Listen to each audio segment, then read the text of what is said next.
你要我死，但我却偏偏活着，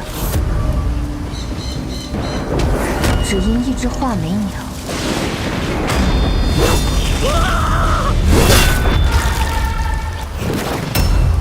范季礼蓄意诬陷我兄长，害他冤死狱中，我家破人亡。13年了，每一道疤都在提醒我不能忘。天意如此，那你走吧。如今你道业未成，便着急下山，值得吗？我这一生便为此而活，哪怕万劫不复。来的人都是事宜探查过的，这是记着他们根底的卷册。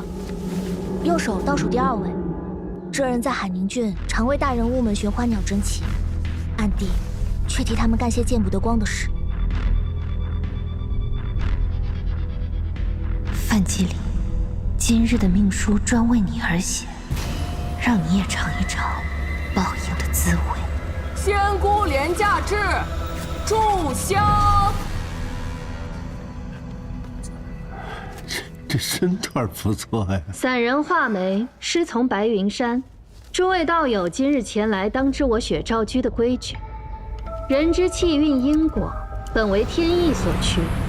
今日所得戒称，无论吉凶，皆需各位自负。好啊，那就请仙姑算算我近日的运势如何。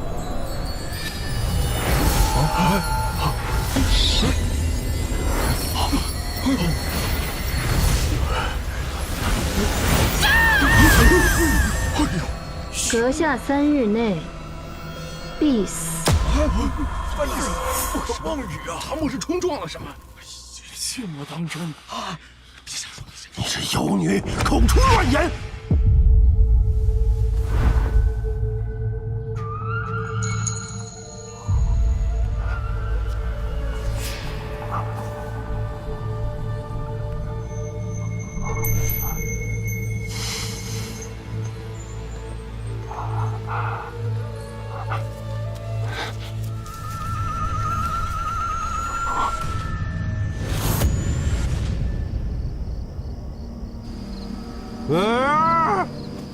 我来了，你在哪儿啊？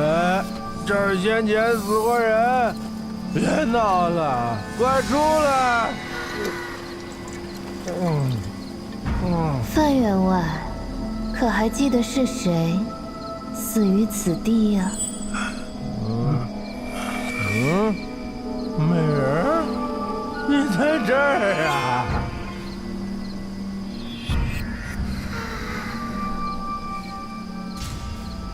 你怎么和白天不一样了？那官人是喜欢白天的我呢，还是此刻的我？妖女、妖女，自然都是喜欢的。那大人就跟我来吧。美人，别跟我玩捉迷藏啊！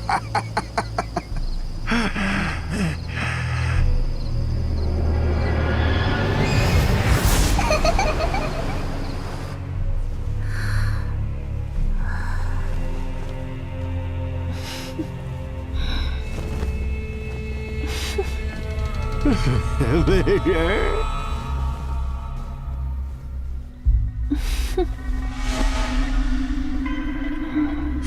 美人，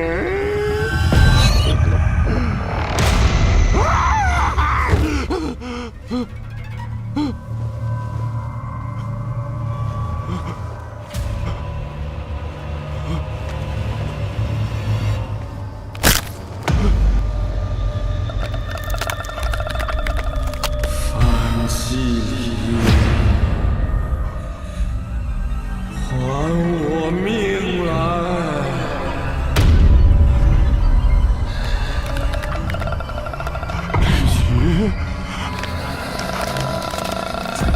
你为何害我？李兄，你别怪我，这帮女孩我都是他们逼的，我真的不是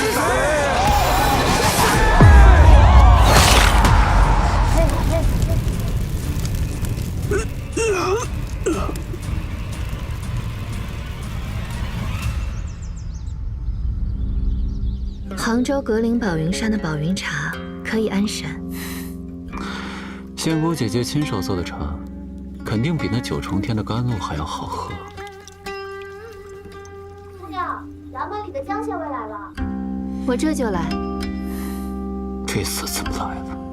仙姑姐姐木曜里的，再陪我喝会儿茶，我头好痛。你先好生歇着。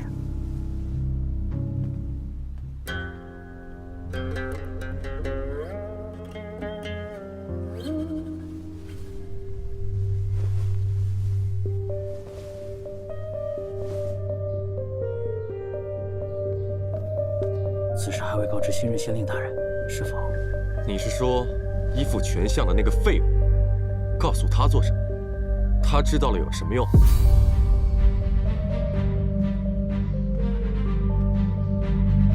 江大人，将此妖女拿下。且慢，大人何故要捉拿于我？昨日可是你在此处扬言，范员外3日内必死。我只是依命书直说。这范员外果真死了？你是如何杀害范季礼的？还不从实招来？范员外是何时遇害的？17日午时之后，一樵夫在砍柴的路上发现一具烧焦的尸体。我们在火烧现场发现了死者遗物，正是范员外常戴的玉指环。那我并未有动手的时间。信口雌黄！你有证人吗？此处偏僻，根本就没有人来。你若寻个观中的小儿、乡间的老头来作证，那可就是个笑话了。哪个混账说本县令是个笑话呀？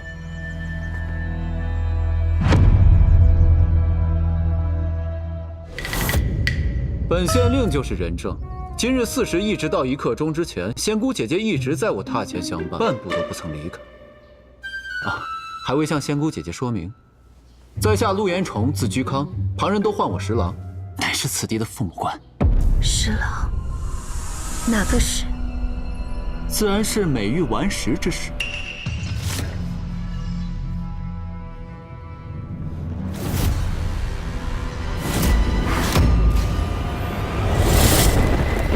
政和8年，五月念吾，乌云蔽日，天不晴。据我兄长记日，今日之我，名唤李福渊，开始复仇计划的第2日，我的索命鬼好像来了。天意如此，那你走吧。你走的道，如今才刚刚开始，但为师还有一忠告。继燕雀之身欲磐石而亡。师父是说，如果我坚持寻找真相，那么便会死在这个与石相关之人手中。十郎，哪个石？自然是美玉顽石之时。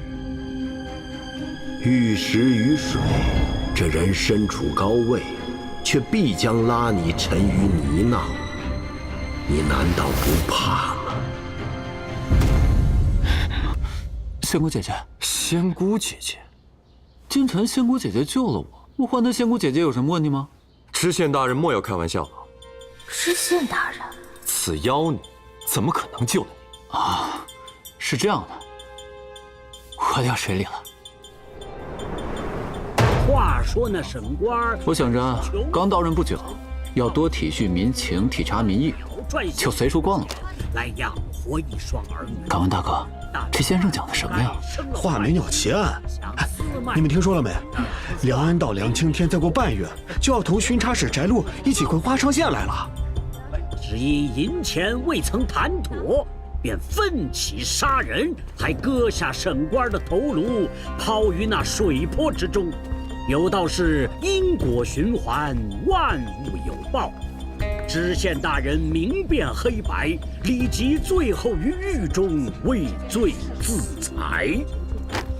想着我多少使点水性，不如趁天气正好畅游一番。谁知道日头太好，我竟睡着了。等我再次醒来时，船内已然进水，所以船翻了。快救人啊！落水了！我就这么掉下了水。当我再次醒来时，已经被救上了岸。我一睁开眼，首先看到的就是仙姑姐姐牵着我的手。姑娘明明拎的是衣领，哪里牵手手？今晨我们去城中采买，回城的路上，身边小童想要游湖，我们这才去了湖上，遇到了知县大人。定是我形容倜傥，颇有道根。仙姑姐姐对我一见如故，这才救起了我，是不是？大人莫不是上了这妖女的当，给她当了不在场证人？玉我怎么说？今日正午，有人在西市口看到了死者范锦，说明他被杀是在今日午范老板至未时出之间。难道大人从未合眼，他亦从未离开？对啊，我被救上来时是晕着的。你若在此期间杀人再赶回来，也不是不可能啊！枉我对你一片赤诚，你竟然一直在骗我，实在让人痛心。你江县尉，将人带回去。说什么？大人方才说尸体是在西郊发现的。大人从西郊到此地，大约多少时辰？左右1个半时辰。陆大人约是在未时醒来的。我若是午时在西郊杀了人，怎么可能在半个时辰之内赶回来陪陆大人呢？哎，江县尉，仙姑姐姐说的对啊，她不可能凭空出现，那一边杀人一边救我吧？我知道，大人对我颇多意见，但这范员外之死，与我确实没有半点干系。哎，横说竖说，仙姑姐姐就是没有嫌疑。江县尉，私事体大，你还是跟我回去好好查案，莫在这叨扰仙姑姐姐。走走走走走，走啊，走。仙姑姐姐，我们来日方长。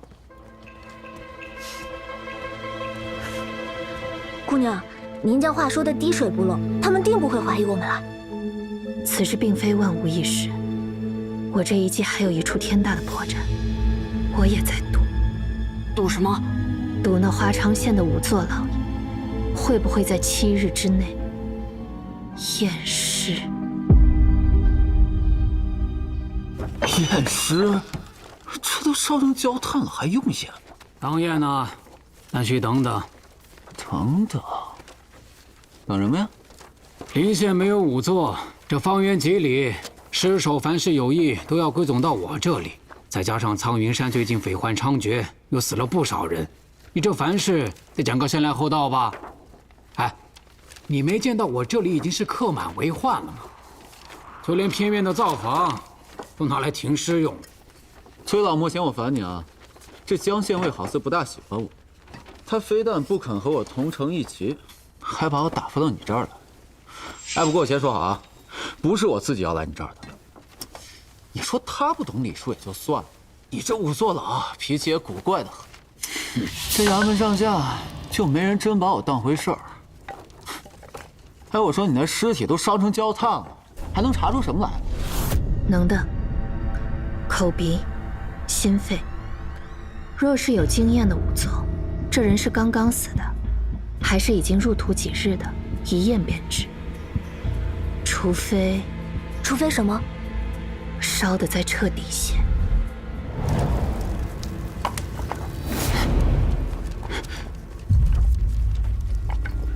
不是，你烧什么呢？啊？我问你，你刚在烧的是什么？这上面的一包木炭啊。哎呀，什么木炭呐？那是范季里的半身骨尸！哎呀，去！这都烧成灰了，这还能看出什么来？你就不怕那范氏变成厉鬼，晚上找你去报仇？哎呀！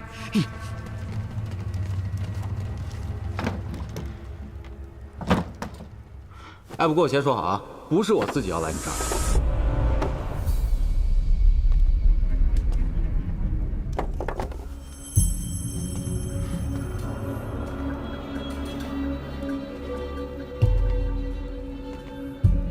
帮我看下尸骨。李吉与沈秀还有活着的家人吗？沈秀有一妻子和一双儿女，今年前染疫而亡。李吉全家死于月华街大火，所以不应当有。不应当。必须去查清楚他的身份，否则水太浑容易坏我们的事。阁下这样的混世魔王还会怕水太浑吗？怕呀，我胆子小得很。不过我们也不必着急动手，不想他继续前进的人，尤其是你我呢。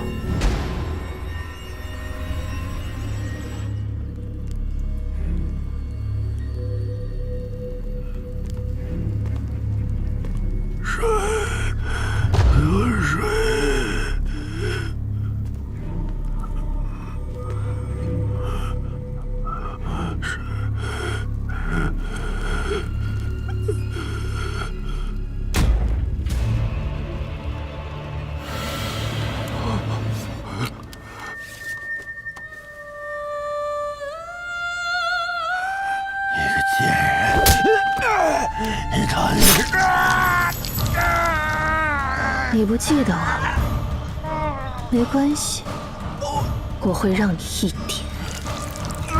点都想起来。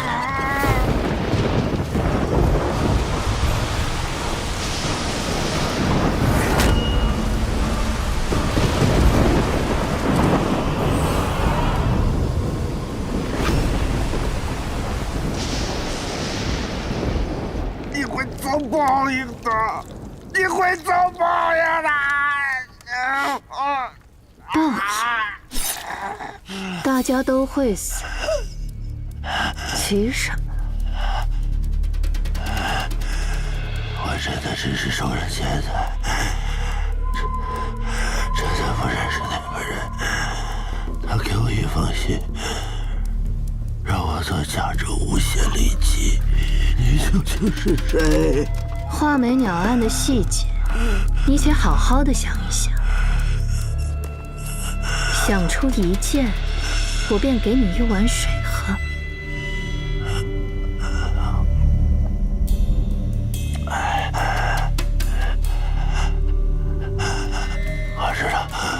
我知道，人头，那个沈秀的人头，是当今县尉江春找过来的。江春，谁让你进来的？哦，我找到了。起来吧。我找到了死人头，我父亲是不是可以继续留在衙门？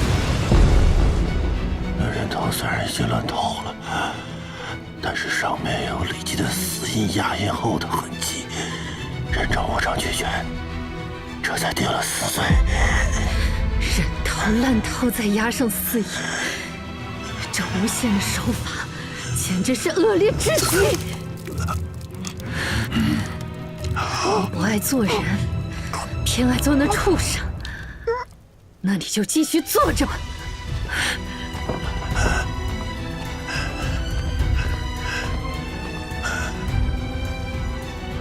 正和8年5月年6，今日不知是否雨停，天气不祥。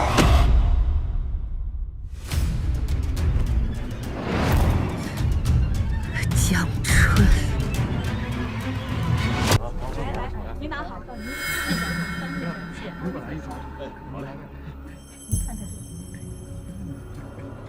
这是我们家人。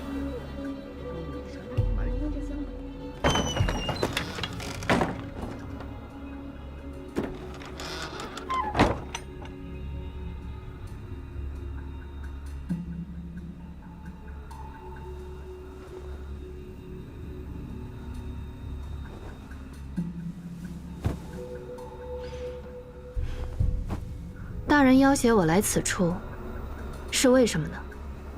那你的童子前几日在水中掀翻我的船，又是为什么呢？大人说的什么？我听不懂。仙姑姐姐听得懂的。你这招连环计用的相当巧妙，只不过你找错人了，万不该算到我的头上。看来仙姑姐姐是非要我一件一件的都说清楚，是不是？那好啊，我们从头说起。我落水那日，天气很好，连一丝风也没有。四周既然无风，我的船莫非是个活物，是会自己翻的吗？范季礼既然已死，为何还有人在街上见过他？那烧焦的又是谁？大人的想象力倒是丰富，我何必要这么做呢？问得好，那自然是让我给你当人证。你们先制服了范季礼，然后找了个尸体烧了做替身，第二天设计我落水，再把我救了上来，然后把范季礼装进马车招摇过市，让大家都看见。如此一来，范季礼死在午后，而你在午后没有时间往返西郊，嫌疑自然就洗清了。那若尸体早被发现了，那地方人迹罕至，只有个樵夫在每日喂食会经过那荒屋，雷打不动。这自然是你们查探过的，算计好了的。这样吧，我数3个数，若你不能说服我，那我便要将你法办。江县尉，陆县令如今就在那茶楼里，定是贪图我家姑娘的美貌，有行不轨之事。3，你并没有实证。那我若是找人验验那个尸骨骨龄几何，是男是女，埋了多久？2，大人不直接捉拿，反倒这样隐蔽行事，想必是有所图谋。您要什么？不妨直说。爽快，这么着吧，我要你带着那帮装神弄鬼的童子们离开华昌县。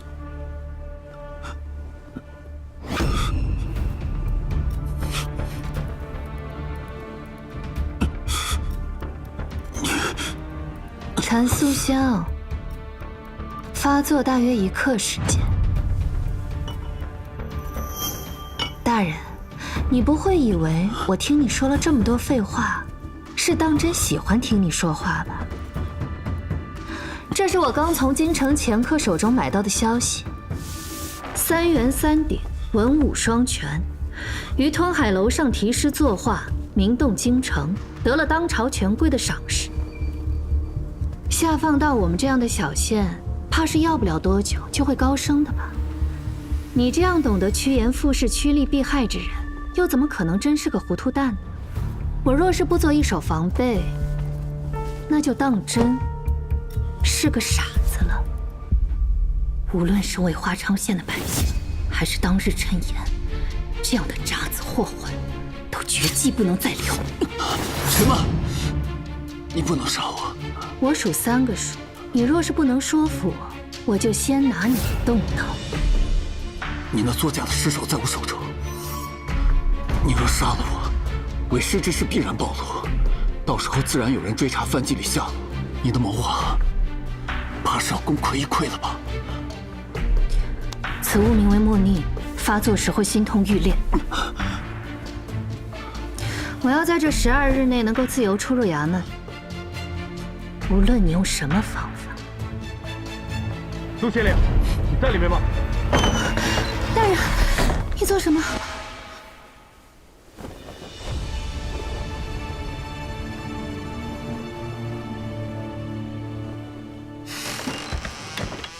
都别过来，备辆马车。大人，华昌县的那个范季礼好像忽然死了。怎么死的？听说是被烧死的。知道了。另有一事，说，从京城来的那个姓陆的，到任华昌县，多招抚留意吧。是。打扰了陆大人的雅兴，真是抱歉。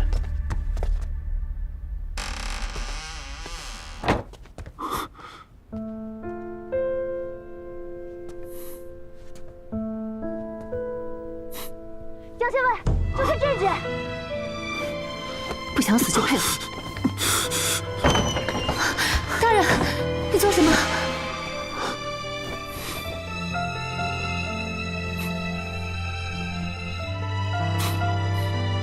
我家姑娘天生身子弱，就不劳江大人了。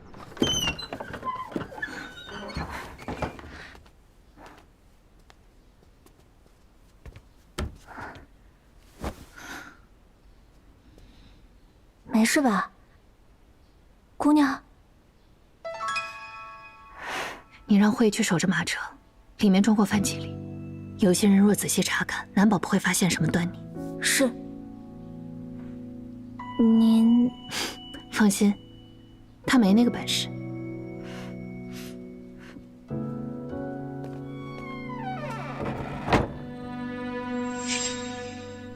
江春，你到底和画眉鸟案有何关联？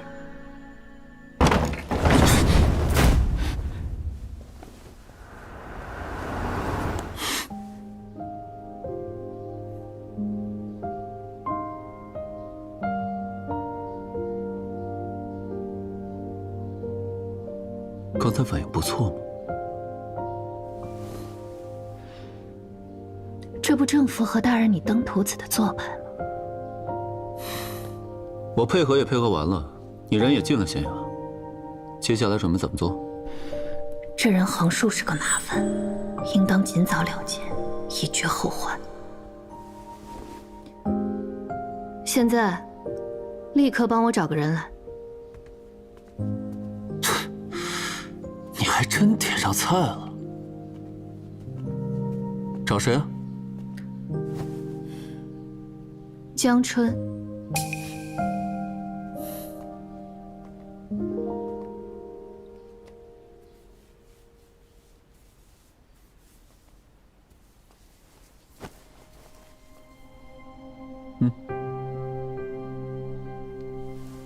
这是竹璧，怎么用？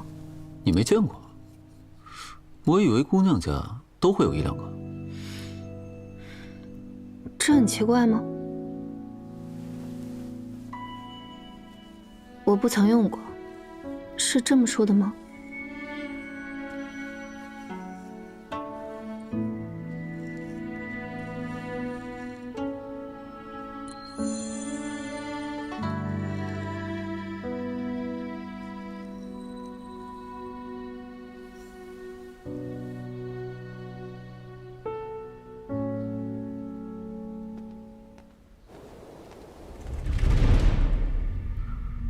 你的菜来了。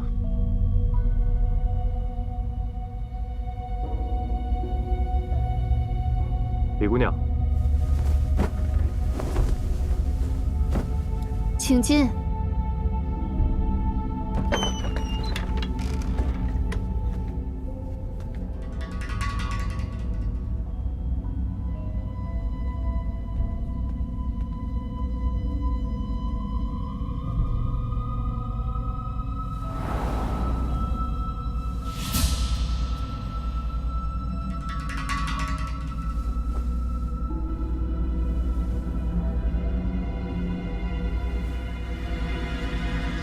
我在外面听到动静了，知道你已经醒了。当日在雪昭居，你装神弄鬼、骗人敛财，骂你的那句妖女，我并不会收回。不过，方才的事，不是你的错。我没想到姓陆的光天化日之下竟敢欺男霸女。他在本地为官，你之后恐怕很难在这里立足。你若想摆脱他的纠缠，我这儿有一些银两。你拿了去，速速离开华城县吧。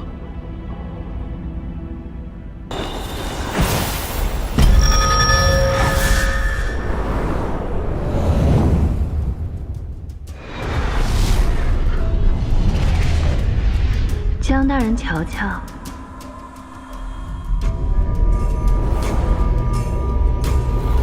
这儿有几缕蓝色，几缕红色。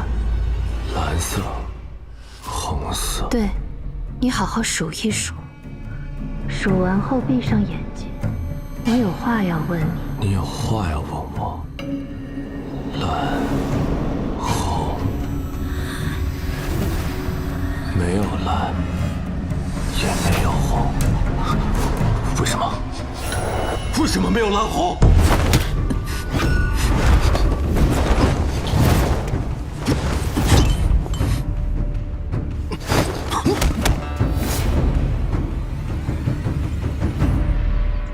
仙姑姐姐道法不精啊，迷人心智还能失手？不可能是我的问题，那是谁的问题？是他眼睛有问题。江春，我是13年前，你可是住在花昌县？是。当时多大？14岁。你捡回过一个人头，是不是？是。你是如何捡到那个人头的？不是我捡的，是我去取的。那天晚上雨下很大，我父亲当值不慎摔断了腿，衙门不想虚用他，我就想再去求一求父亲的同僚，替他说几句好话，但好像走岔了。雨太大，周围很黑，我就随便找了个廊檐躲雨。恰巧听到有2人在屋里说话。血烂的差不多了，明日就拿去衙门领赏。还有那位爷给的赏钱，该有几年好日子过了。你位置保险吗？七里坡那地儿就没人去。我当时也不知道他们在说什么，只听见了有赏银拿。若有银子，便可请大夫治好我爹的腿。我怕他们第2天就会把这个宝贝挖走，于是连夜跑去了七里坡，就这么从坡下挖出了命案死者沈秀那个一直没能找见的人头。我好像也听说了这个案子，你搞那么多事就是为了查案？你和这案子什么关系？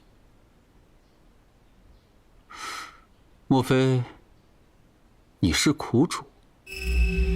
哎，行了，知道了，不问，离远点，坐口。你眼睛是不是有问题？是，我有色弱之症，只能看见黑色和白色。有些人故弄玄虚，非要弄什么蓝色、红色，结果人家压根儿都瞧不见。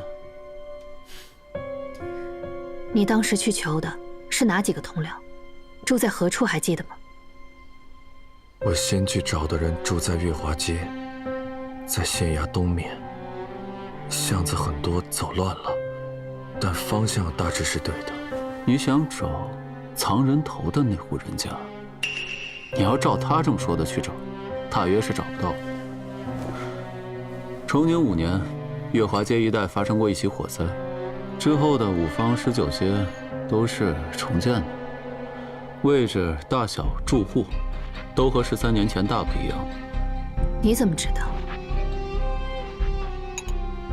我既然来到了华昌县，就肯定会看一下当地的县志啊、卷宗什么的。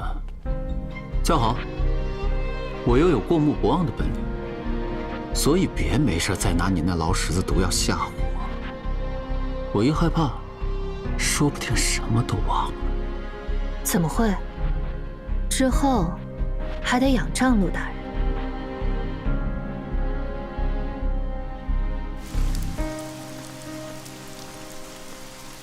你过来，干活去。啊，我啊。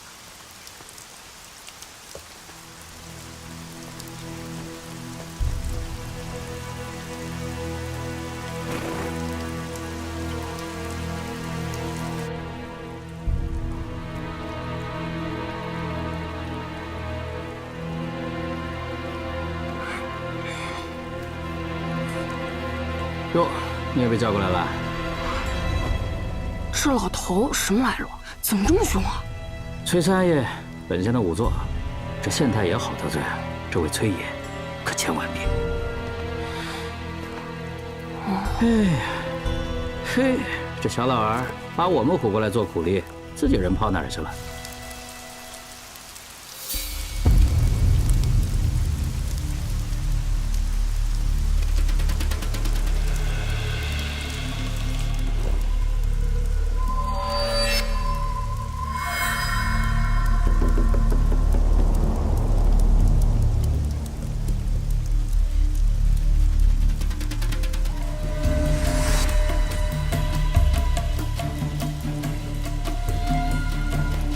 姑娘真是胆大包天呐！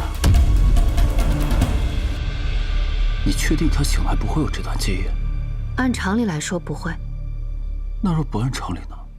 那我就死定了，并且我会带着你一起死。你那个什么莫逆呢？你给他来一颗。你以为那是枣条糕吗？说有就有的，就这么一颗用你身上了。哎，倒不如一不做二不休，把他跟那个范季礼关一块儿怎么样？不必借机试探我，也不必靠这么近。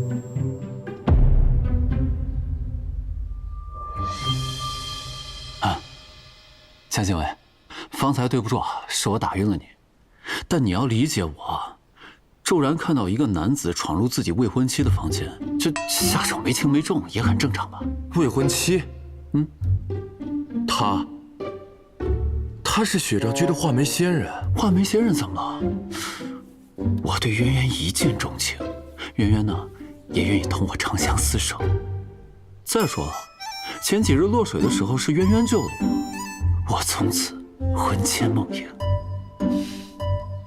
李姑娘，你多谢江大人体恤，池郎乃我命中避不过的劫数，我是自愿留在这里，嫁给他的。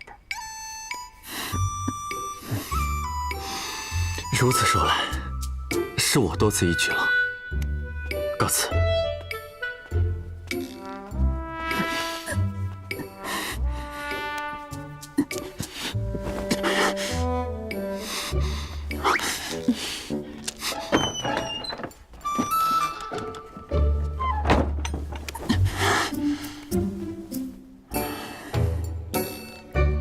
渊渊，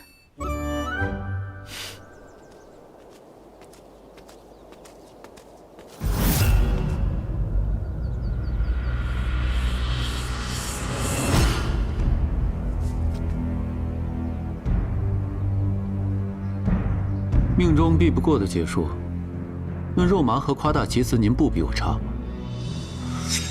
这厮有几膀子力气，不过脑子不太灵光，胡扯鬼扯竟能蒙混过去。自然比不上县令大人，尖角无匹，一肚子的鬼话。你们说谎！什么意思？你们刚刚在鬼扯。说，你们对我做了什么？青春，你莫忘了我是你上官。你说，还是你说？一个小小的县尉，你这个……别叫！不想知道当年的人头是怎么来的吗？我是武夫，不是傻子。范季礼刚死，你们就找上了我。世上哪有这么巧的事？我与范季礼素无往来，唯一的关联就是画眉鸟案。你们是在查案？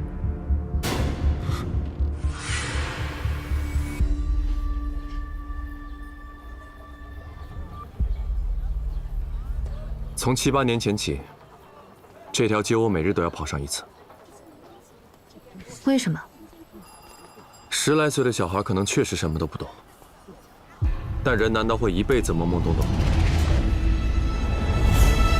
等我长大些，想明白其中关窍，知道那人头来的蹊跷后，便每日不能再安宁。你想找出那夜对谈之人？有疑必究，但事情已经发生这么多年，要想继续调查下去，需要实证。当夜谈话之人就是实证，可惜当年月华街大火，早已物是人非。隔了多年想再去寻找，恐怕很是不容易。是，但有了我们这位汴京来的县令大人，事情便大不一样了。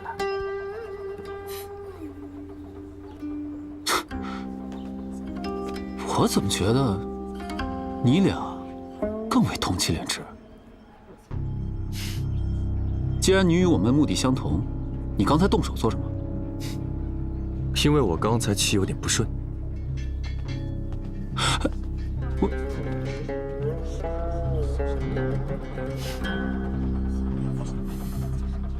陆大人既然看过当初的卷宗地图，那不如我们就来实地比对一下。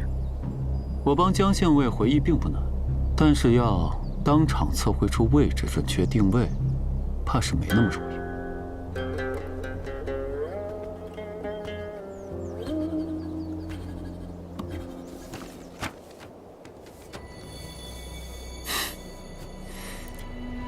当年月华街为正东西向，长1里右半，宽2丈。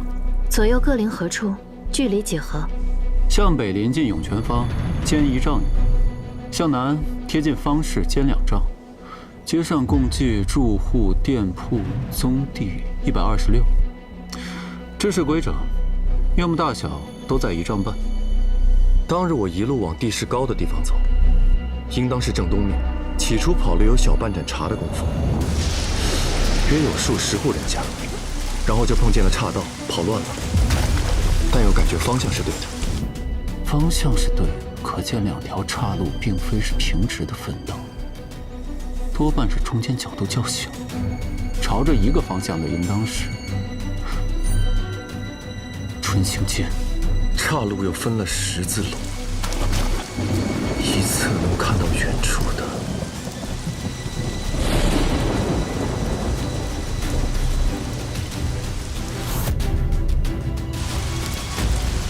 白塔。那夜的茅屋，应当就在此处。唉，能打能跑，这么个宝贝疙瘩，如今还是个县尉，可见确实一根筋，头脑不太灵光。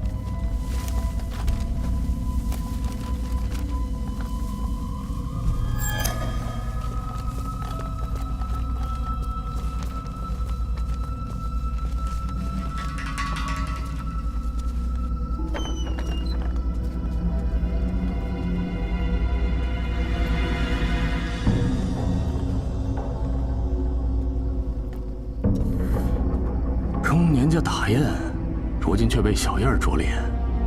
你被那小姑娘下毒了？有意思。这药是驯兽用的，毒不死人。查到了吗？因他改了名字，费了些功夫，不过好在查清楚了，他就是画眉鸟案的凶手。李琦的妹妹。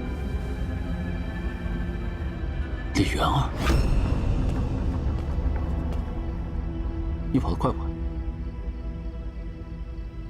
这儿怎么这么干净？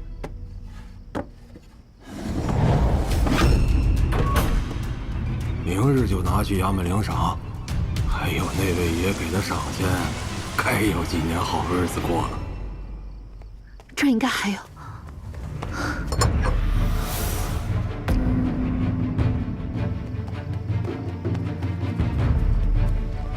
别追！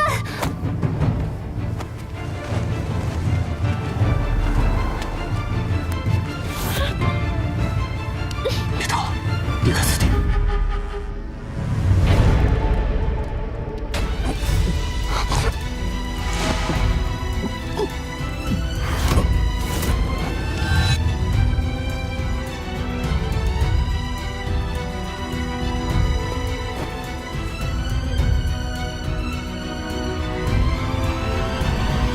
于水，这人身处高位，却必将拉你沉于泥淖。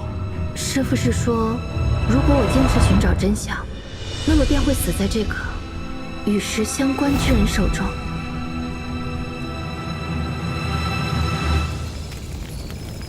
快救火！安全文书都在里边，快！快拿水来！快点！快！再拿水！政和8年5月年7，御手奉谢，万顷风波，隐于云后。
和你主子算清这笔账，我再回来收拾你。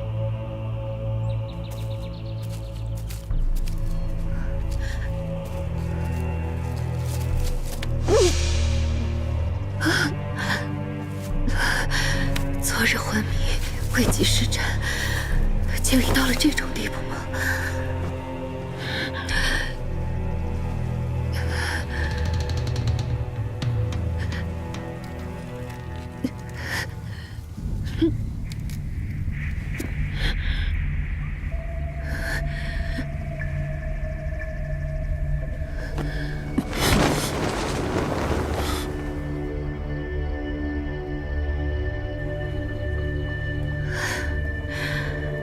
真是个索命鬼！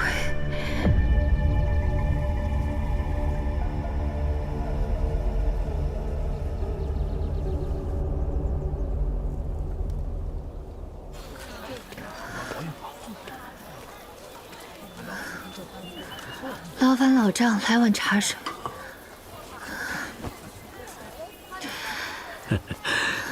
来，先润润嗓子。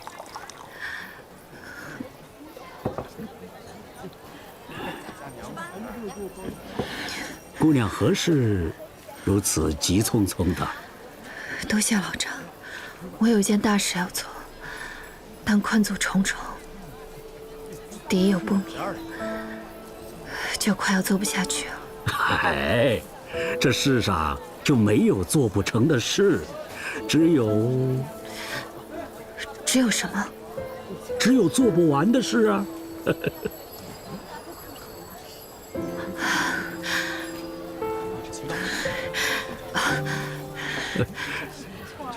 多谢。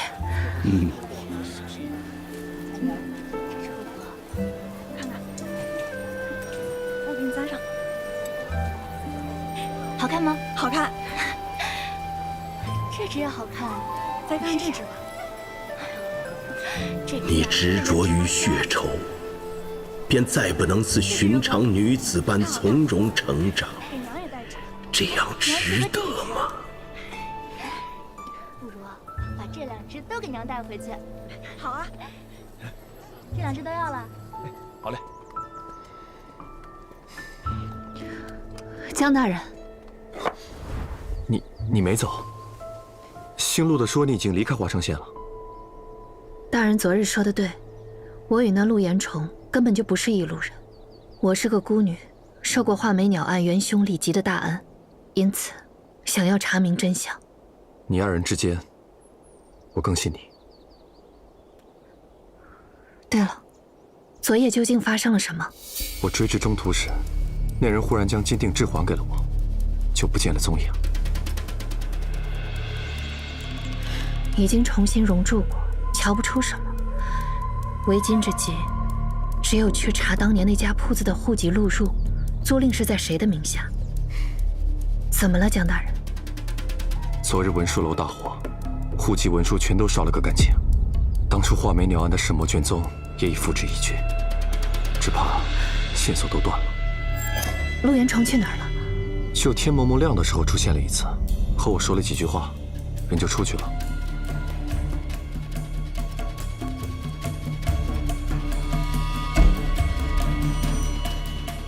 没断。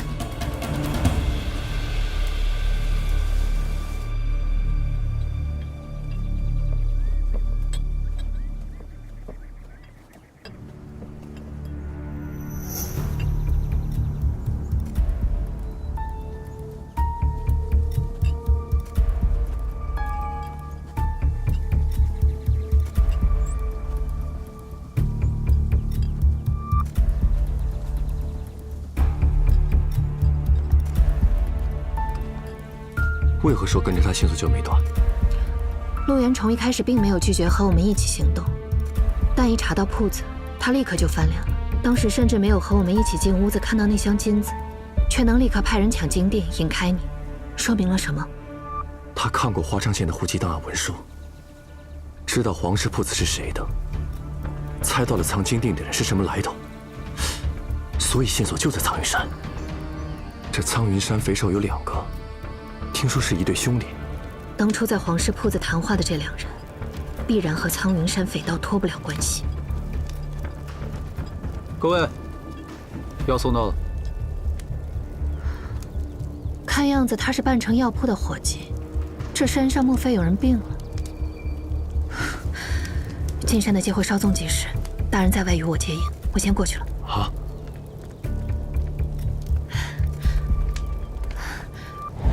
我要进山寨。大强，最近这苍云山上可不太平，你怎么敢一个人上山的？这是那次，冯掌柜让我来送药，你不在柜上抓药，大白天跑这儿做甚？哟，也是药铺子里的。我们二当家的正好需要大夫医治。来，你们要干什么？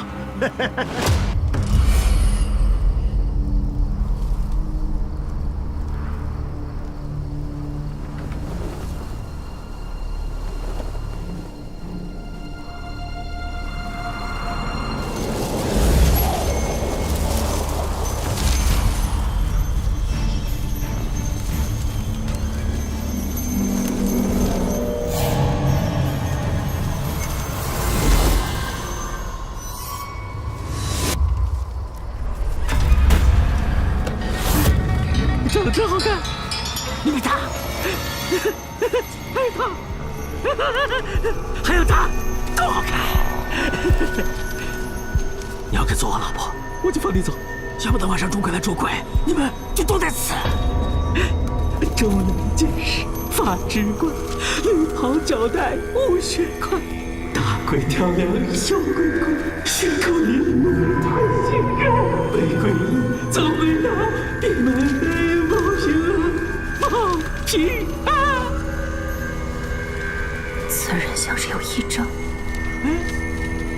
你有话对我说。你可做老婆。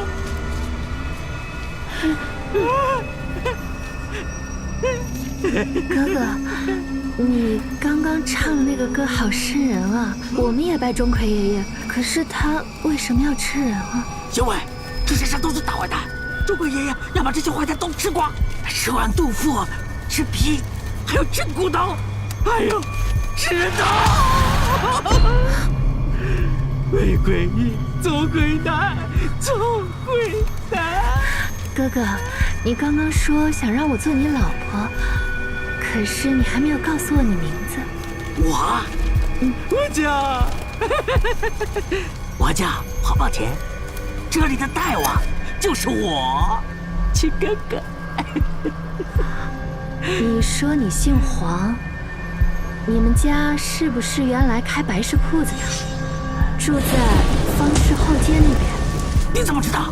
我和我大哥上山之前就是在城中开铺子的。宝田，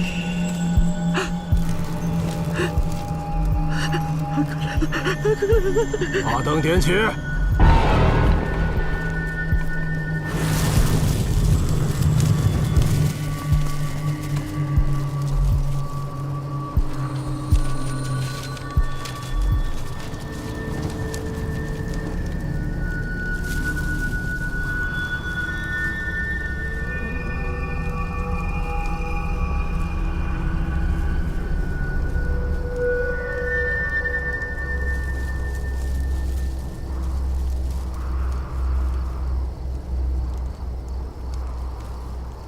薛兆居，画眉仙人，你认得我？我在薛兆居看见过你。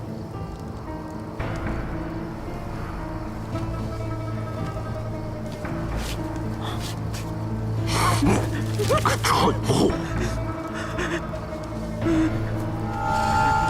二位，请随我来。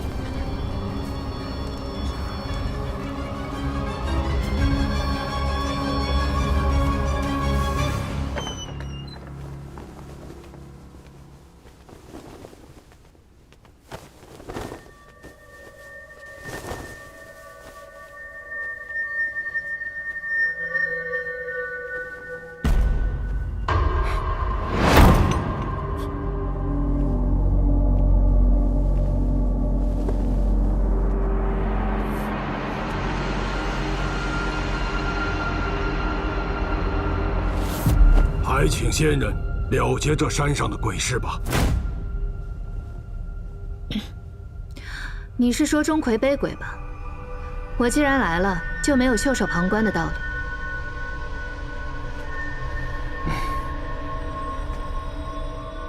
我是这位画眉仙人的。此人名叫陆延崇，乃是花昌县的新任知县。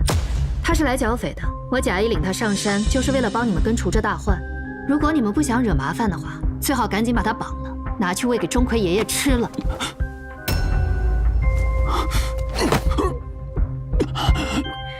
大人，您口蜜腹剑，心怀叵测，屡次暗算我，不会以为我真就这么算了吧？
这是山寨的布局图。你身手不差，所以才敢独自上山，并不是我们想的那般贪功，或者勾结匪类。哪怕是我，就算跟了上来，也无法将这么复杂的山寨情况记得如此清楚明白。请江县尉速速下山，带人前来剿灭匪徒。爪上似乎有毒，我有一枚牛黄丸，先尊服下吧。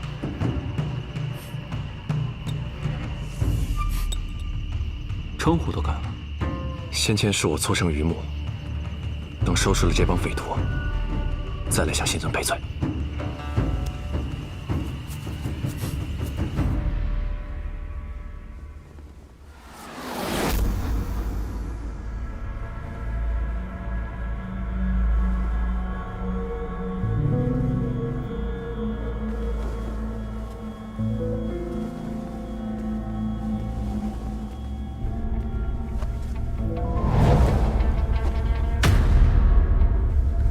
黄阿根之灵位，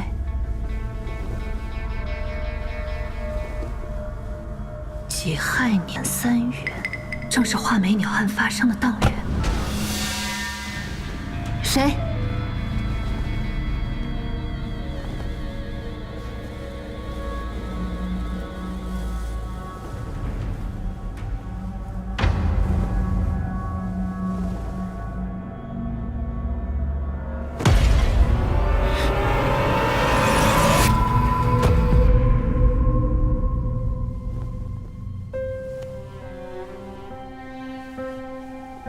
我很好奇，这世上还有什么东西能吓着你？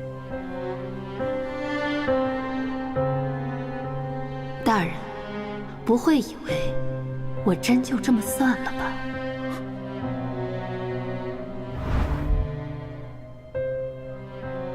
说起来，江县尉是我的属性，如今你们却愈发默契。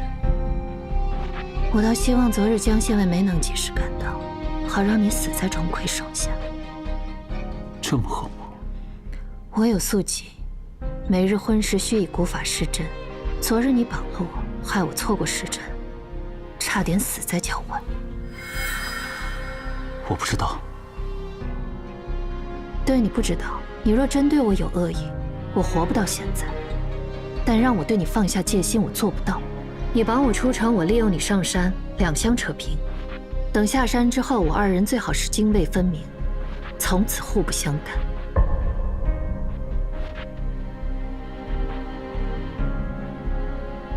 我方才在外面转了一圈，打探到了点消息，说是前几日黄老二在林子里挖了几坛酒来，夜里跟他喝酒的几个人竟都死了，并且通通都没了脑袋。至此黄老二就疯了。到后来，只要3更之后落单在外面的，都轻易没了脑袋。你说，这吃人头的钟馗会是谁呢？黄宝田。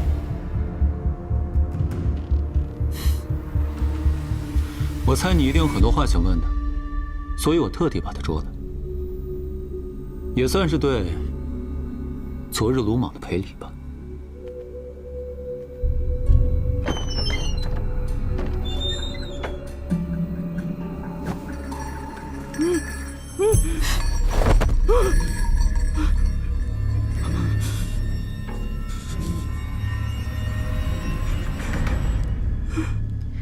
己亥年6月间，你和你兄弟在花昌县郊外7里坡下，是不是埋过一个人头？人头，7里坡，对，7里坡。那个人头是谁的？爹突然死了，俺就下了头。你们为什么要往那个人头上做李吉的印章？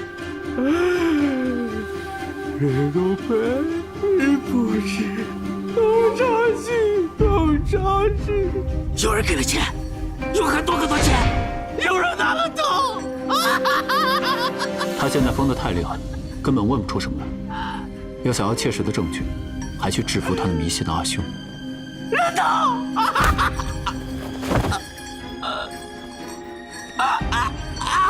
人头！你做了什么？当年做假证，跟他肯定也脱不了关系。他又在此地杀了这么多人，是鬼非人，受些折磨也是应该的。怎么了？没事，是术后的虚耗罢了。你帮我吧。怎么帮你？田总脑鼠耳穴，前3寸，刺下去。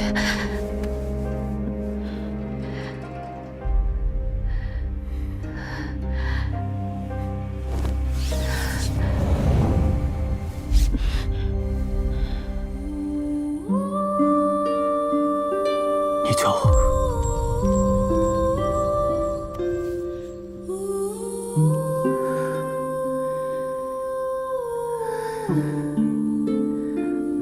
刺下去。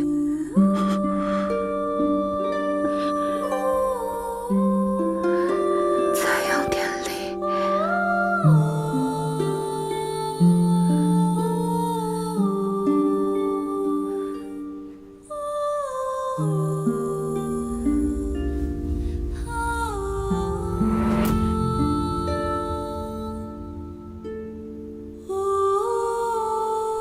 政和8年5月念罢，天阴无雨，鸟雀不飞。这怎么不见了？看来钟馗将那个县令吃的连骨头都不剩了。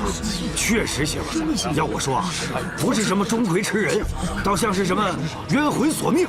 闭嘴！再胡说八道，统统绑到外面去喂鬼！仙人，可有何办法破解啊？我可开坛化解。明日有正，你着人将祭坛各物备好，寨中所有人届时务必到场。哎。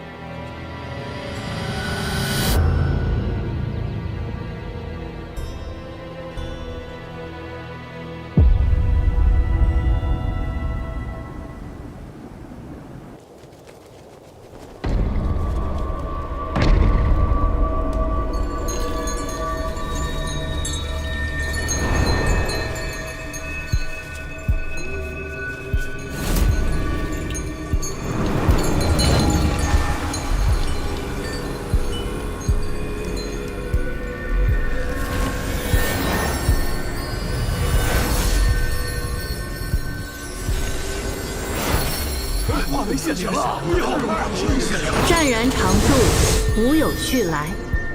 一知时故，二知魔故，三除相故，四分别空。此为清心符水，你们分别饮下，当能驱除邪魔，叫他不再来犯。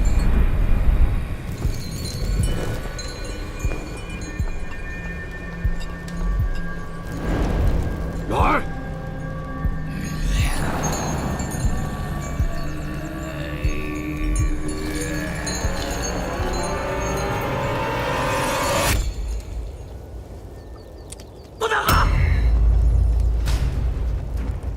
此女装神弄鬼，目的不明，水中必有问题。哎呦！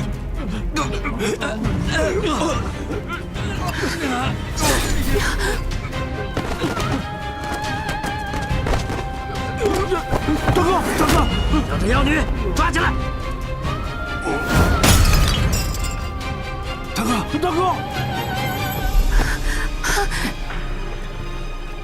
幸得二寨主控制局面，我有一个交易，不知二寨主是否愿意赏光？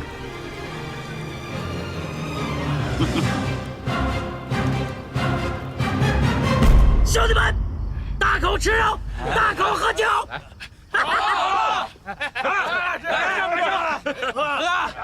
来！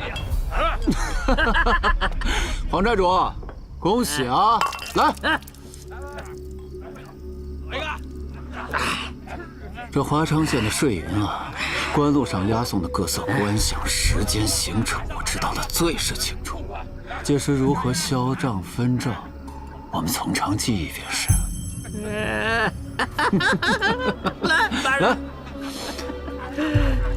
来，干！好酒。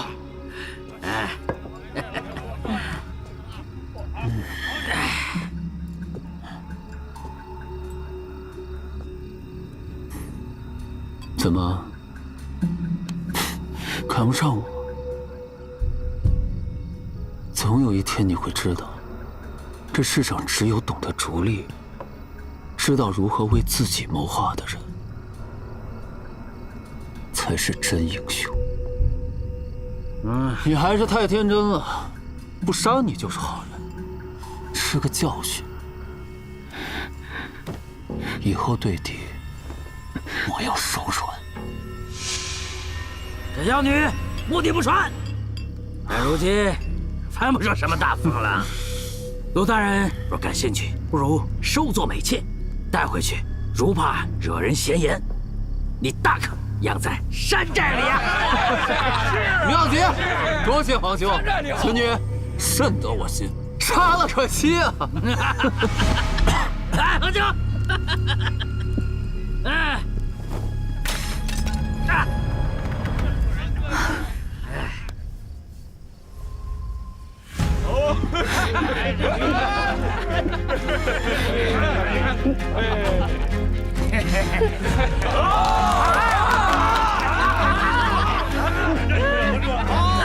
兄弟们，出马啊！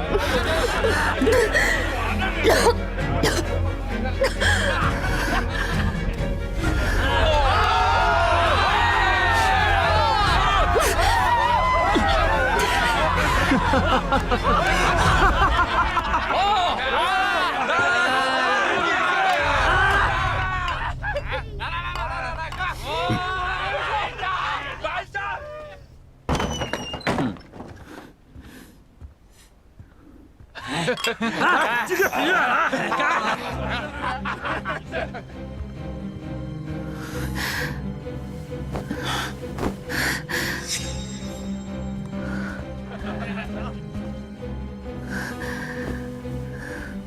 你会不会？你敢？那我来。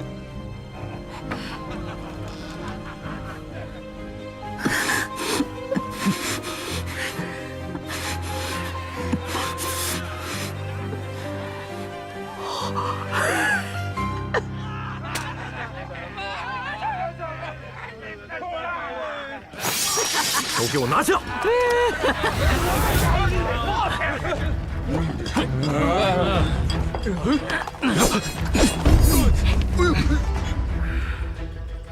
我当谁呢？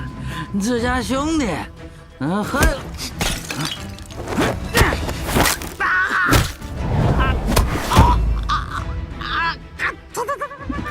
这些人押回衙门。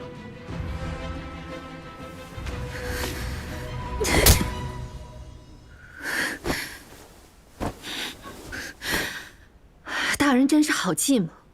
如果官兵上来了，便是你计划周全；如果没有，怕是你真跟那帮匪徒混到一块儿去了。是啊，你果然知我。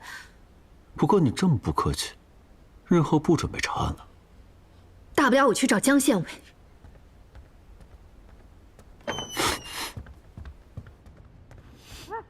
这不是搞错了呀！你们家县尊大人都在楼上啊！少废话，押走。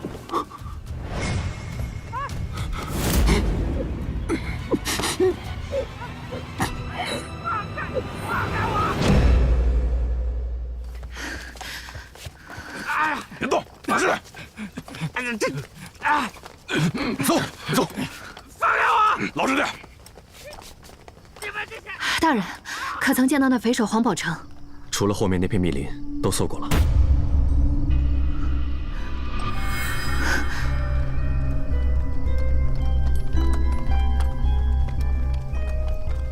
你这个人很有意思，瞧着唯利是图，但又口是心非。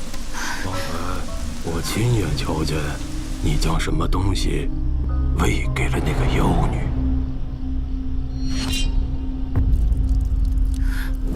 不关你的事。老田的绣甲上常年带毒，你跟那个妖女一看就是中了毒的。你舍命都要给她喂解药，但她半分都没领情。不过没关系，只怕这辈子也领不了你的情了。这就是凶器吗？我问，这便是砍下你爹黄阿根头颅的凶器吗？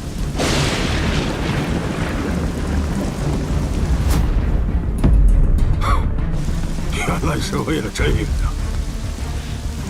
其实呢，他嫌自己咽得气。你知道人多久会饿死吗？普通人4到5日，而他那年岁若不进水米2日，足够。他死的时候面部青紫，瞪着眼睛看着我。所以你是活活饿死自己的父亲，砍下了他的头来冒充神秀的头去领赏。想知道我是怎么刨着那老不死的吗？我就像这样，用绳子绑起，背到山上，置于木盆，连日曝晒，再饮水来浸泡，使得面目完全溃烂，再将那李吉的印记烙上。李吉，印记？对呀，烙个印子，坐实了凶案，才有钱拿。你要是来查这个案子的，那真找错人了。当年史前要假人头的赵承熙赵大官人，才是你要找的人。可惜啊，你不会再有机会了。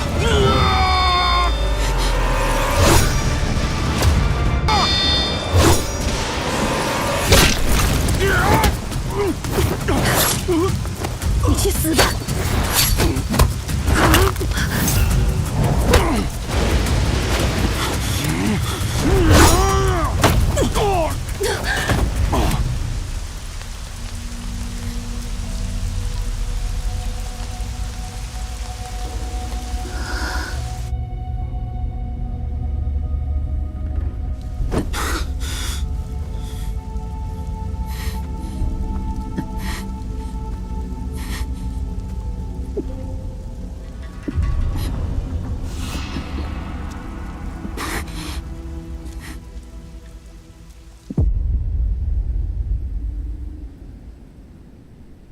往事报成，于丑宁5年3月，扼杀其父黄阿艮，砍其头颅，做假印记后埋于七里坡。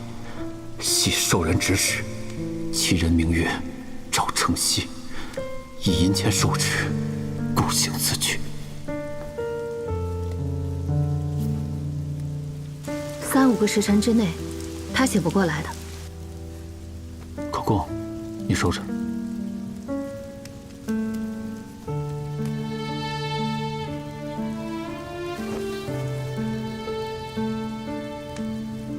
你刚才为什么不出来？你明明看见我朝你摆手，是不要命了吗？看到了，但命是我的。是，你最不必听我的。强相位比我好10000倍，你听他的就行。现在好了，我们被困在山底下，恐怕得等雨停了才能上去。你跟那个妖女一看就是中了毒的，你舍命都要给她喂解药，但她半分都没领情。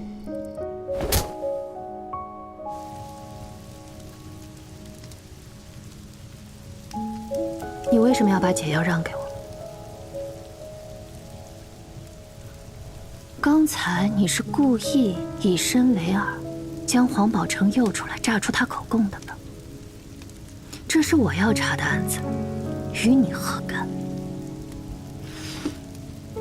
天之骄子，宰相门生，前程锦绣，却甘愿冒此奇险。大人莫不是中意于我吧？我这个人喜欢规行矩步的名门淑女，也喜欢小意温柔的娇软娘子，唯独对喜怒无常的丰富不感兴趣。查案、剿匪都是我分内之事，希望你不要想太多，给自己徒增烦恼。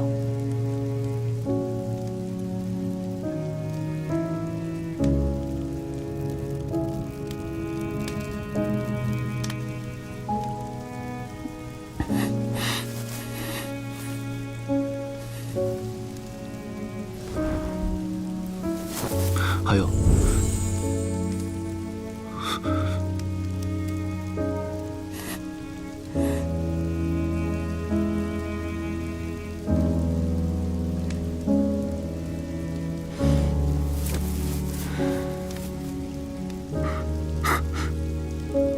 你这做什么？试试你方才说的是真话还是假话？结论呢？呼吸如常，心跳如常，是真话，很好。从哪儿学来的阿萨办法？你可别出去找别人使。小心。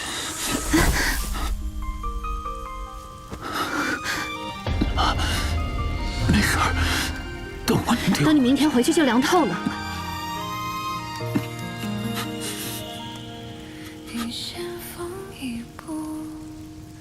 我身上能用的只剩这个，1刻钟内会引起一些瑕疵与晕染，同时也能将毒随汗排出。你撑伞过江河，却无人来扶，这风雪千山不迷步。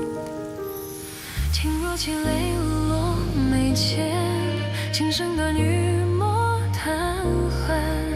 若未相逢，何来执念别再相见？早知一言到此生，不如初见时转身。泪落指尖，长情一去难入眠。浮生如剑，谁长短，不过是一场离别。唯有这片雪，年落年年。不许看我，躺好。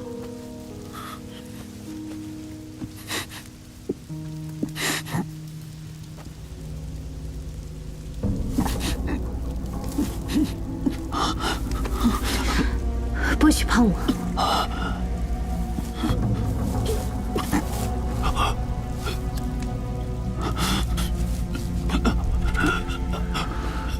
这混凝香叫人燥热发寒，随性而为，怎能如今不见效？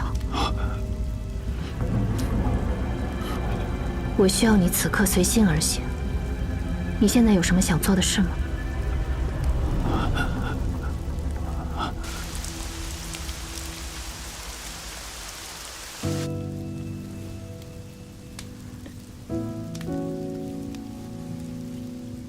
你就只是想给我梳头发？一堆茅草，瞧着叫人眼痛，一看就是平时不怎么打理，不像寻常姑娘。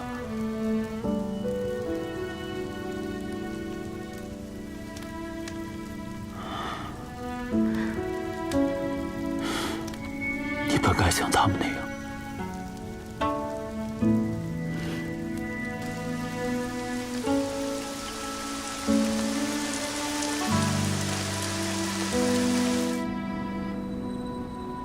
找到了，人在这里。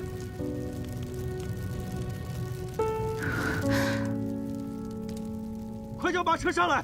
陆大人受了重伤。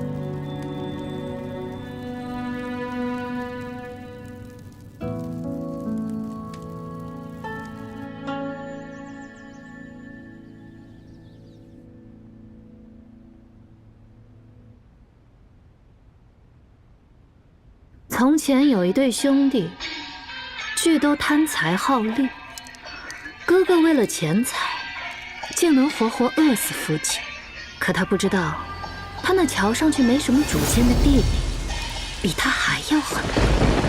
老父亲并不是被饿死的，而是被弟弟给毒死的。所以死的时候，面容才那般青紫可怖。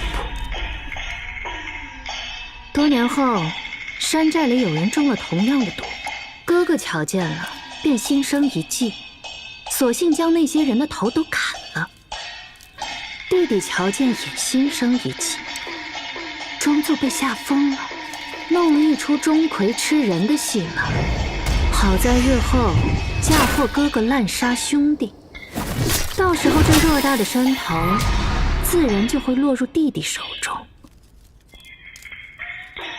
后来山上来了官府的人，他更是细心设计，一步一步的将杀人、埋头、做假证的矛头都引向哥哥，而他只是疯了，最多算个从犯，对吗？黄宝天，黄宝天，你竟然设计我！政和8年5月念9，天有细雨，虽不见明光，万物皆显欣欣然之貌。逐利而亡，总归是你们应得的结局。知道你会去找那兄弟俩，让他们这么无知无觉、不痛不痒的受审，我心里不舒坦。说几句实话而已，又不曾杀人，算不上什么罪过吧。若有一日我真的杀了人，宪尊会抓人吗？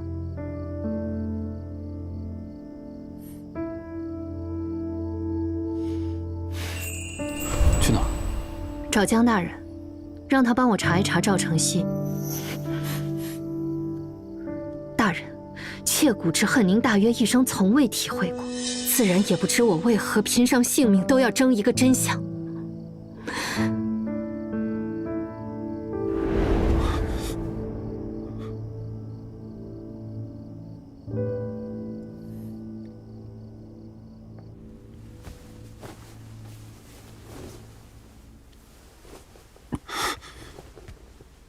你还真是驾轻就熟。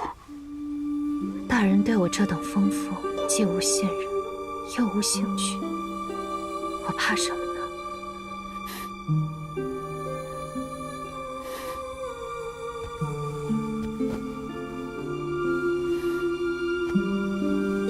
你这症状，你身边的丫头也不知道吗？为何不让她替你施针？除大人再无人知晓。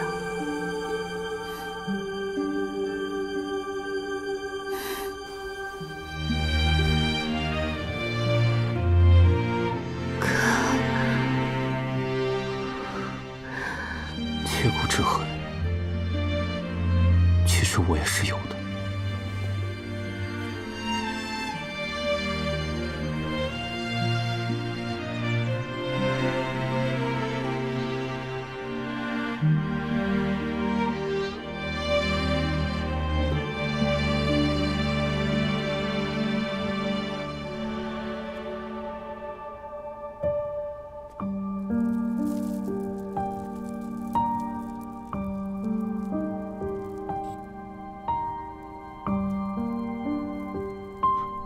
我这个人喜欢规行矩步的名门淑女，也喜欢小意温柔的娇软娘子，唯独对喜怒无常的丰富不感兴趣。查案、剿匪都是我分内之事，希望你不要想太多，给自己徒增烦恼。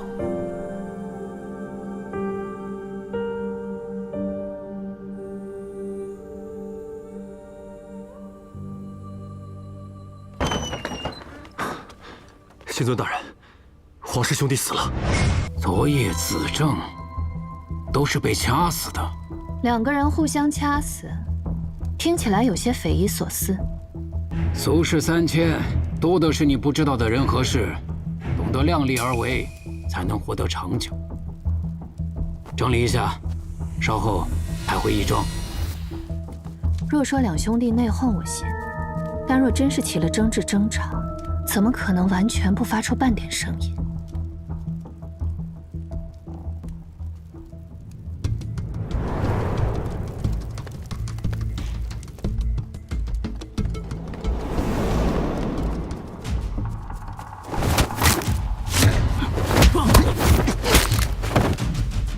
能避开衙役的耳目杀人，定然是个高手。加上文书楼大火，有人不想我们继续再查这个案子。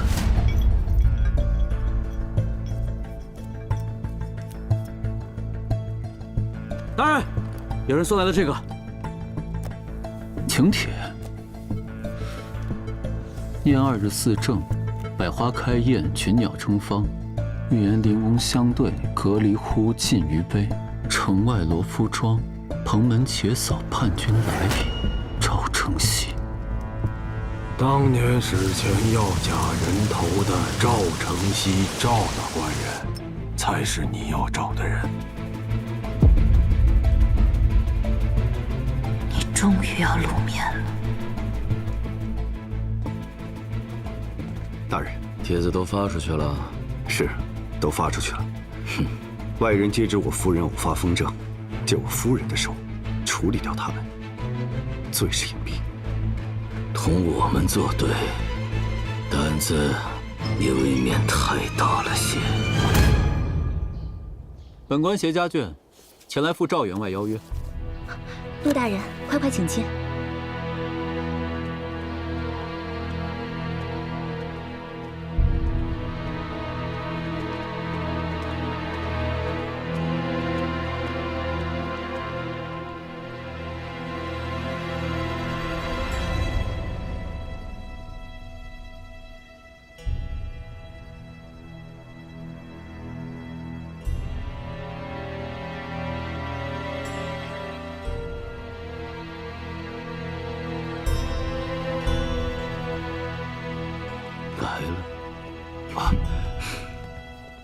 陆大人拨冗前来，蓬荜生辉呀！口唇内侧紫斑，此人好似身中剧毒。赵员外。哦，这位是州府衙门的翟大人。认得的，追思大人，花昌县的前任县令。赵员外面子挺大呀。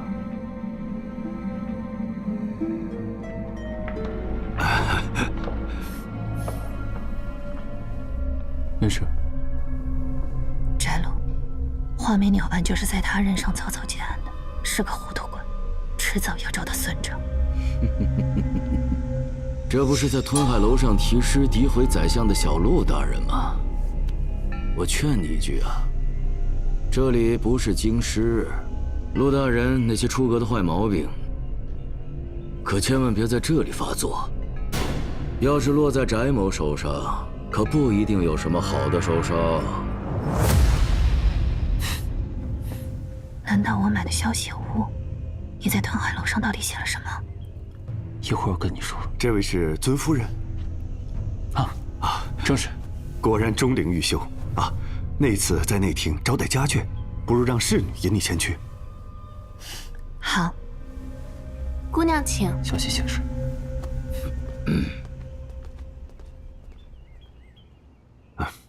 陆大人，请。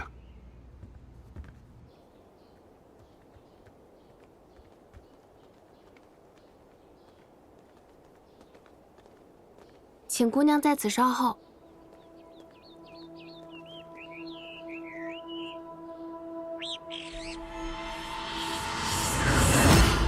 莫非白？若真是当初那只莫非白，如今因已13、14岁，怎么会出现在这里？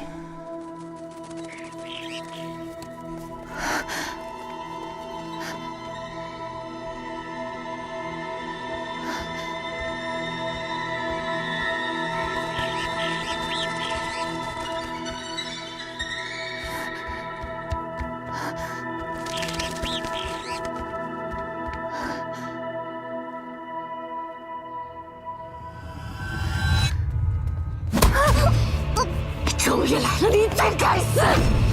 赵夫人，姑娘，夫人，放开我家姑娘！你给我放下来！放开！放开！放开！赵夫人，这便是罗浮山庄的待客之道。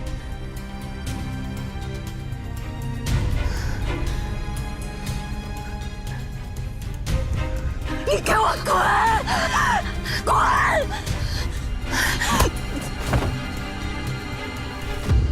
夫人，我闻听夫人与李姑娘貌似言语间起了些局语。局语？你家丫鬟可都瞧得真切，尊夫人分明是要害人性命。误会，都是误会。夫人近日病重，神志不清，冲撞了贵客。我先带夫人回房休息，晚宴定当赔罪。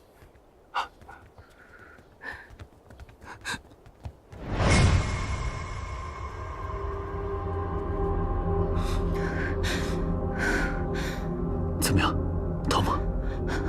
我刚看见莫非白了。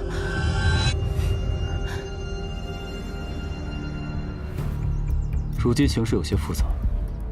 赵承熙，江户府人士，画眉案案发时，他在北方做贩身的生意，没想到他就是买通皇室兄弟做假人头的人。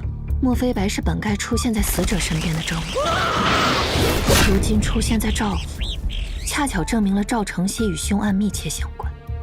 赵承熙的夫人也不知道着了什么魔，总是针对你。山庄里的丫鬟说，他们夫人是发了风筝，还有那个不知道为什么出现在这里，非要给我添堵的翟路。我认为，瞻前顾后反而受人掣肘，出其不意反倒可能破局。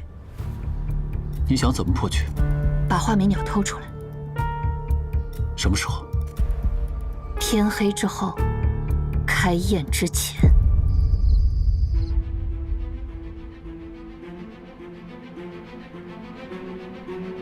戌时2刻开宴，我们约莫还有2刻钟的时间。野心和会议学过我的赋予之术，就留在屋中，以防外面的人起疑。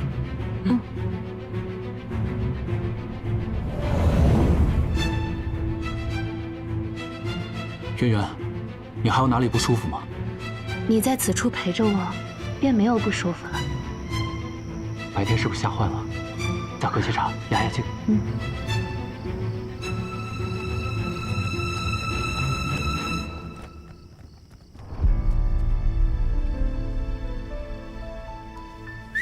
那边有动静，我去看看。好。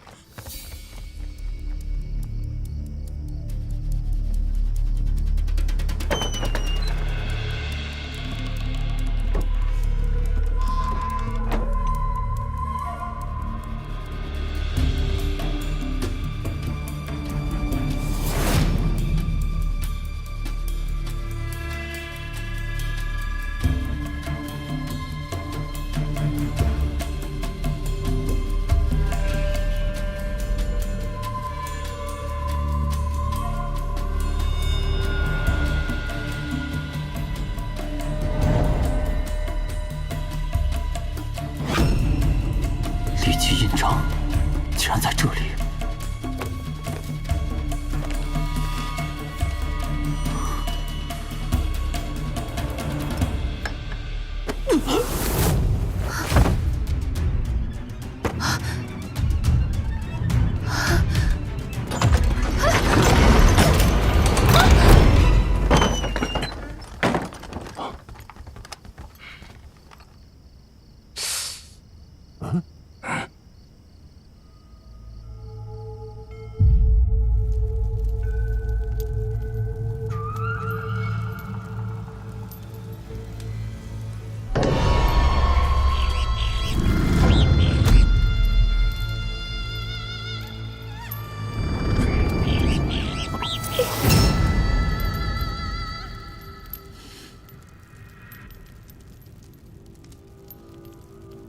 终于醒了！今日我就要杀了你，用你的血来祭奠地下等着索命的冤魂！人仙去黄泉路，伤这人间毒饮杯。你若死了，你那位陆县令该有多心痛？我不是我兄长的影子，也不是陆大人的软肋。我不为谁，我首先为我自己，为我这13年走过的血路，为我这13年受过的苦难。难道你不是吗，沈夫人？我在小楼里翻到过一本《春石记》，角落有一个锦字，像是落款。当年轰动一时的画眉鸟案死者沈秀，其妻姓商，闺名便是一个锦字，好巧，是不是？这真是当初的那只画眉啊，只不过是鸟市上找来的相似的罢了。如今既然有人对这只画眉鸟感兴趣，必然与当年的旧案脱不了关系。你夫人下得去手吗？要是出了差错，你当知道会有什么后果。是。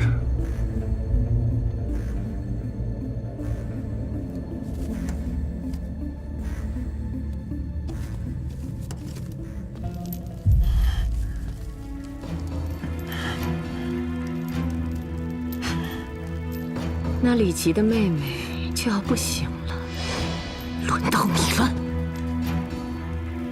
你知道她的真实身份，是你的夫君赵成吸引你来杀她的。若是你夫君骗你，可怎么办？上去！我要被小人蒙蔽利用。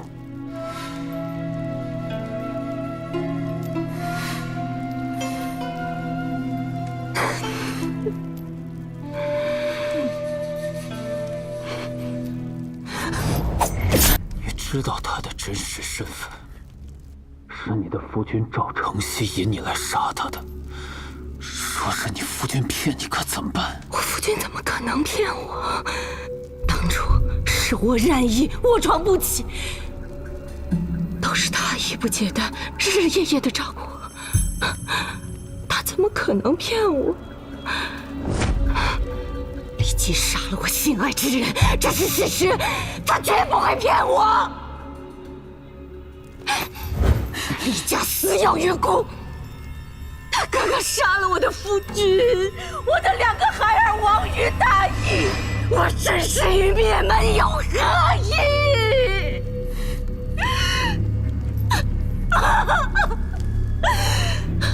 你当着我的面说，你恨她，恨她是个杀人犯的妹妹，你要抛弃她，她会孤独悲惨死去。我说不说这样的话，你都没打算让我活着离开。既然都是要死，我偏不说。湘琴，我要被小人蒙蔽利用。有意思。口头上说几句软话多容易啊，但你为什么就是不肯呢？你为什么就是不肯？因为他根本不是你所想的那样。他即使蒙冤受屈，仍拼上性命争一个真相。纵便其身，也如飘絮浮萍，家破人亡，无所依仗，却仍愿收养旁人的孩儿。他是你这种不分青红皂白、挟私报复的人永远不可能理解的。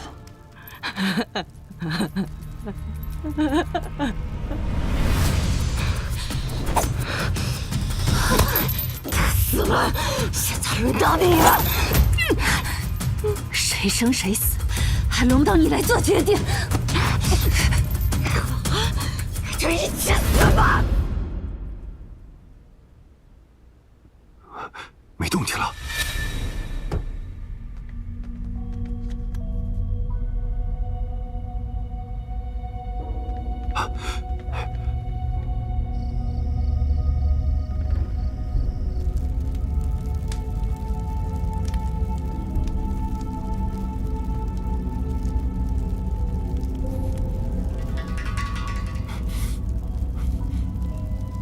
是你杀死沈修，嫁祸他人，后又夺人妻子，如今再唆使商姐杀我，好将这段往事完全掩埋。你有证据吗？你为了引我们上钩，叫商姐将此物放在墨菲白龙的侧旁，再涂上使人麻痹的毒液。当初那人头上作假的印记，便是李杰的印章所致。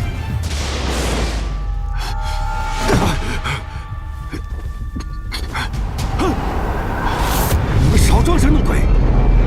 沈修不过是个替我养鸟的奴才，也敢跟我抢心上人，我杀了他又怎样？既然来了，就别想活着出去。你也是。你终于承认了，夫人。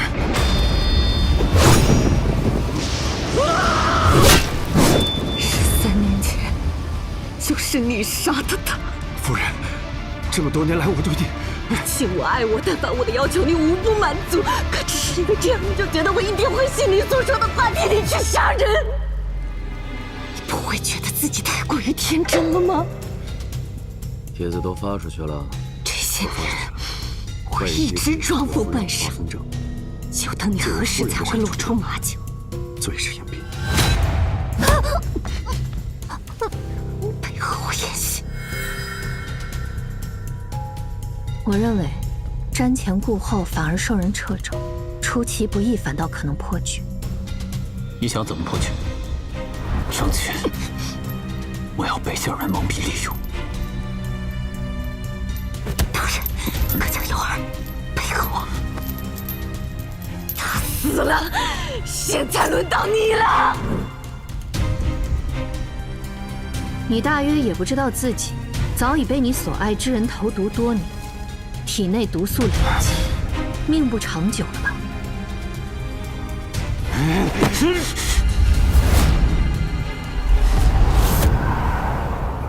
此香名为相思苦，能叫人陷入幻想，见到此生最快乐的场景，心驰神往，不会再有动手之理。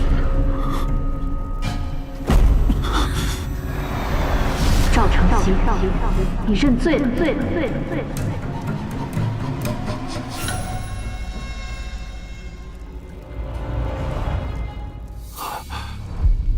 阿锦，你原谅我了，对吗？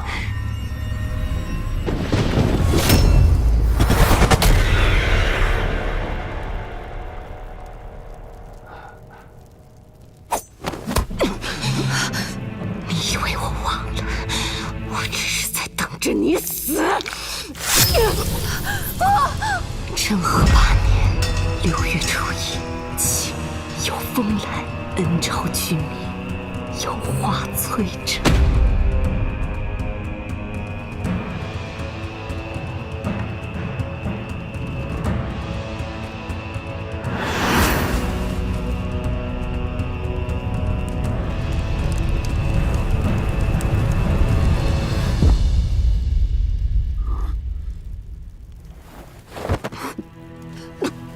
你不能死，你要活着把这一切真相都说出来。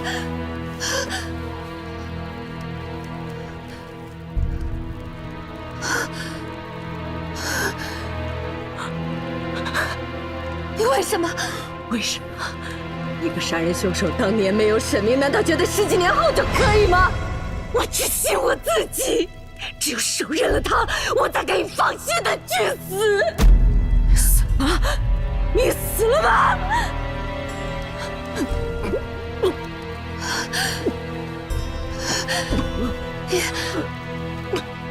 我第一次看到野心和回忆的时候，我就知道那是我的孩子。母亲的直觉真可怕，是不是？谢谢你替我照顾着他们，你把他们照顾得很好，他们看人的眼神仍旧澄澈天真。我的时间不多，还有件事，那只莫非牌就是当年阿雄豢养的那一只，凶案过后他自己又飞了回来。我骗赵晨曦是从鸟市上买来的。这个，你拿着我的帕子，只要你拿着帕子，他就会跟你走。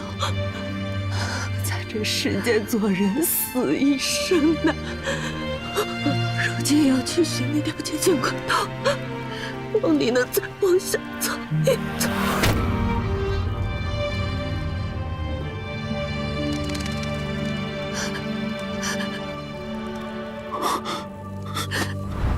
先出去再说，走。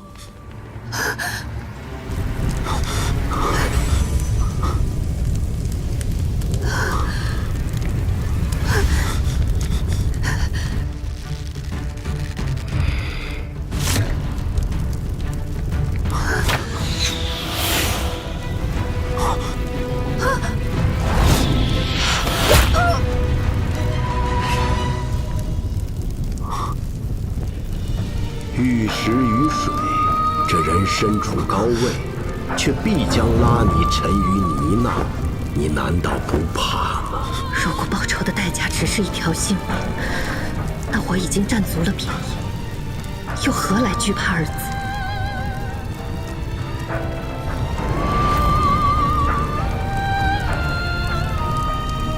惧怕是而我。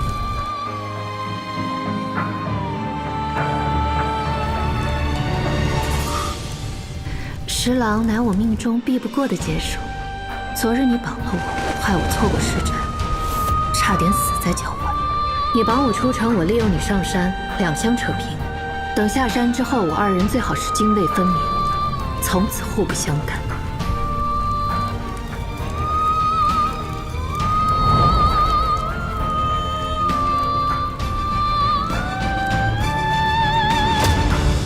十郎乃我命中避不过的劫数。昨日你绑了我，害我错过时辰，差点死在脚腕。等下山之后，我二人最好是泾渭分明，从此互不相干。我早就说过，你会害死我的。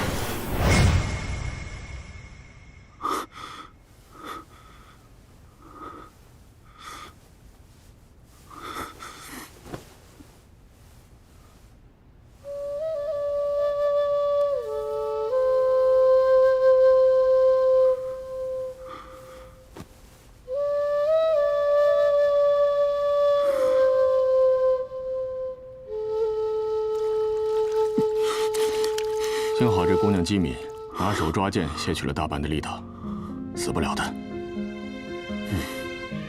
你猜是谁要杀你？翟路，这赵胜熙不是祸首，他背后还有人。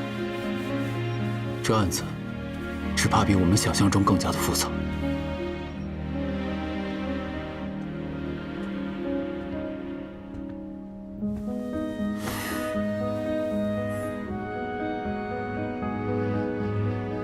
他快醒了，你也过来喝杯水吧。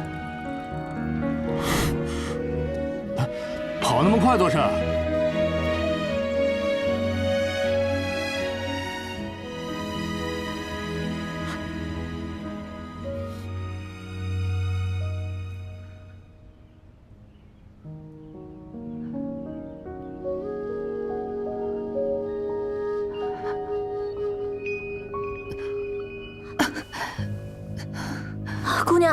姑娘，你可算醒了。罗浮山庄呢？旧的碗都烧完了，人和东西都没有剩下什么。罗延冲呢？他连皮都没破一块，倒是姑娘为了救他而受了伤，他自己反倒溜达出去了，也不收来看一眼问一声。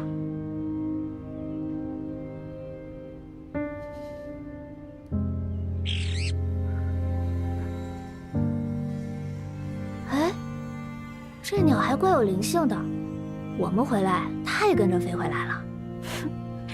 安安静静的，也不吵闹。李姑娘，昨日后来怎么样了？当时你已昏迷，县尊大人命我先将你带回县衙。听说出事后，翟路先行下山了。我原先以为翟路只是在任上误信了贾政，此案罪魁乃是赵承熙。他不过是失察之罪。现在想，这杀人栽赃的背后，还有一丝隐情。翟路，沈修不过是个替我养鸟的奴才，是我杀了他又怎么样？既然来了，就别想活着出去。翟路当时就是知情者。好，我找到了。13年前。翟路正任花昌县县令，起来吧。所有案件细节他最为清楚不过，他刻意隐瞒包庇，现如今还杀人灭口，他应该就是这一切的幕后推手。我们没有证据。想要知道翟路是不是这一切的始作俑者很简单，江县尉，你愿意陪我去个地方吗？好。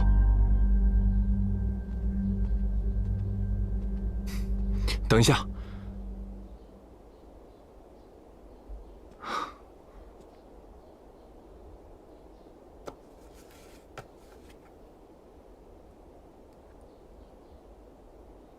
这是什么？路边见到，随便买的。我原以为你是冷眼旁观之人，与这世道同流合污。可如今我才知道，你是个敢为之人，我敬你，也仰慕你。若命运宽容，我多想你不必如此伶仃。此香名为相思苦，能叫人陷入幻想，见到此生最快乐的场景，心驰神往，不会再有动手之力。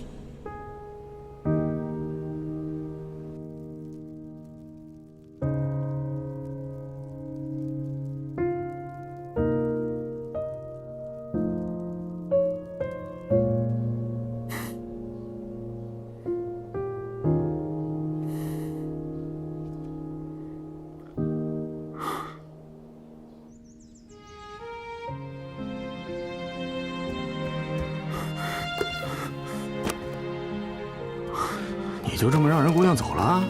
我瞧这姑娘不错，烈性仗义，找什么呢？书架要翻了。白云老人传，你什么时候对修道感兴趣了？你知道白云老人？白云老人那可是真神仙，你认得他？那若是他金口直断之时，能不能更改啊？真神仙说的话，你说能不能改？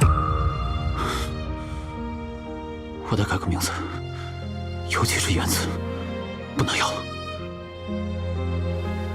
陆大人，您现在是朝廷命官，上了官牒文书的，但凡脑袋在肩膀上顶着这名就改不了。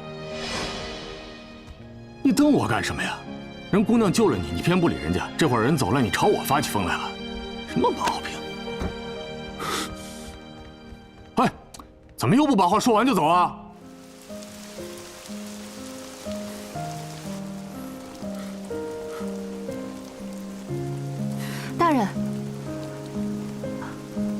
大人怎么忽然对黄白之术感兴趣了？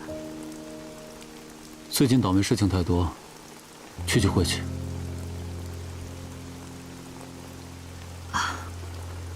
对了，大人，你对翟路知道多少？罗浮庄那场大火来得蹊跷，当晚那支箭也很蹊跷。我怀疑翟路……这件事情你不必同我多说，有什么需要可以去找江春。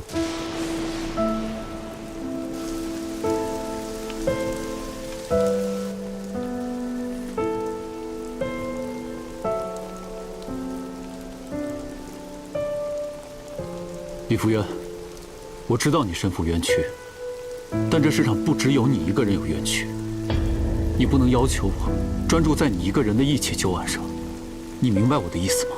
我明白了，抱歉。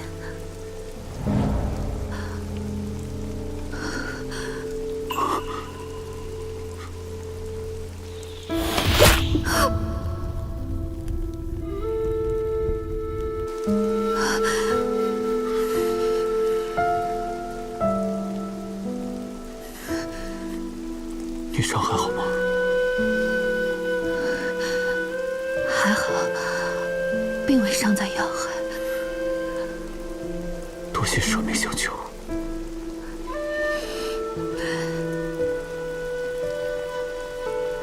大人太客气了，你也救过我，并未欠我什么。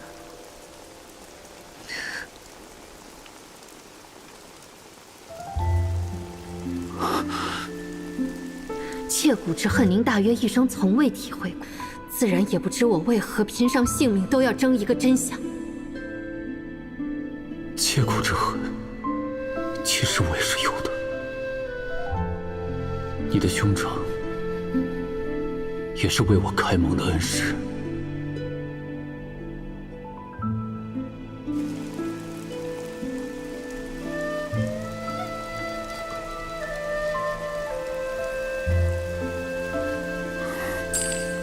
看为先，我先于什么？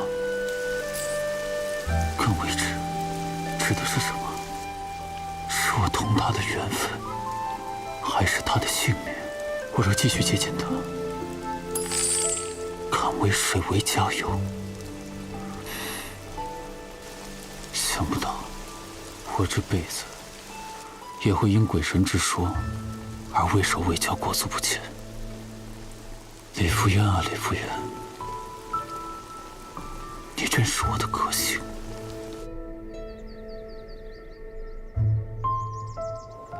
李姑娘，你还好吗？无妨。有人在跟着我们。我知道，不用理。用甩掉他们吗？走方室。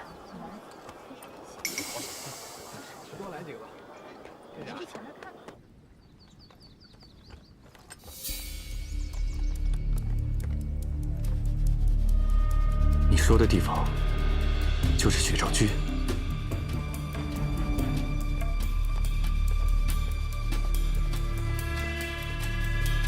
大人，他们去了血兆居。对。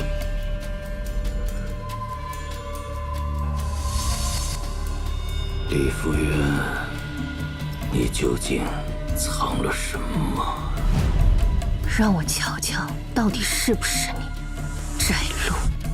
翟路这杀人放火的勾当，未免做得太过高调。我们手上还有旧证和人证，他他不过一个州府的追思，当真以为能为所欲为了？听闻梁大人要上任御剑司使，近日要回巡海宁，他素有梁青天之称。若有他来主持此案，相信胜算更大。我费了这么些功夫，便是在等他来。如今就看这翟路上不上钩，咬不咬饵了。你就是李福元？你们是总领衙门的？我们奉命前来捉拿劫持范继礼、杀死赵承熙大官人的人犯。就是他，就是这个妖女。当年翟路在花昌县任县令时，便与范继礼多有往来。你是说？大人，快去救救我家姑娘！那个范继礼不知道怎么跑出来了，还带了总理衙门的人来抓姑娘，如今已经被一起抓回衙门了。干什么去？县尉大人，你是官审，只能将你暂时羁押于此。奉劝你最好不要轻举妄动，免得落个渎职的罪。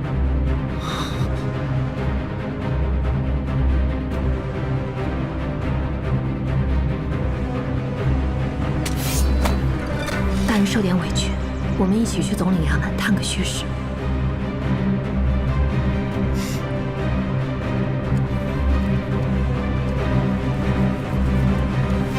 三爷，请三爷出马。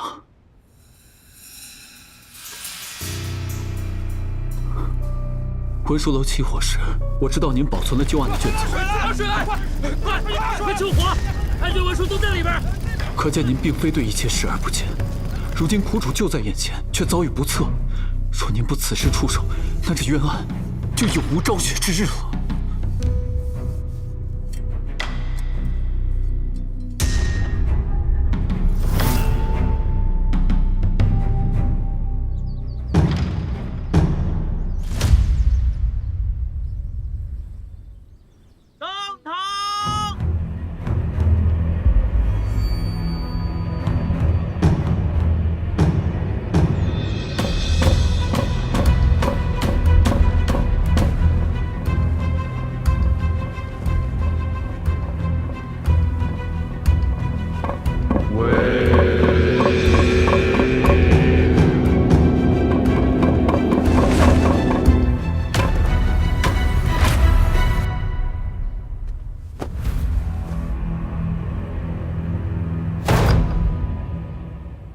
下跪何人？民女李福渊，清河县人，久居花昌县雪照居。你身负3案，强掳范继礼，关押囚禁。由于日前烧杀赵承熙、商瑾夫妇，皆有人证，你抵赖不得。那这第3案是什么？13年前，月华街大火，将5方19街尽数烧毁。而那火并不是平白无故升起来的，纵火的人就是你。翟路，你果然与整件事都脱不了关系。大人说什么？你既然矢口否认，那我们便一桩桩的来验看。带范继礼。海宁郡范继礼见过大人。范继礼，你且看清楚你身边的这个女子，她是什么人？同你状告之事有何干系？此人叫李福渊，自称画眉仙人。前日里，就是他将我诓骗至囚外，然后囚禁折磨。我这手指就是被这妖女砍断的。要不是大人英明着人施救，我只怕是要死在里面了。等我出来之后，我才知道，这个妖女居然找了具尸首冒充于我。李福渊，你还有何话讲？大人，我与范员外并无交集，实在不必这样害人。你明明是恨透了我，非要害死我呀！此话怎讲？只因他根本就不是什么清河来的术士李福渊，他便是10多年前花昌县画眉鸟案杀人真凶李记的幺妹儿李媛儿。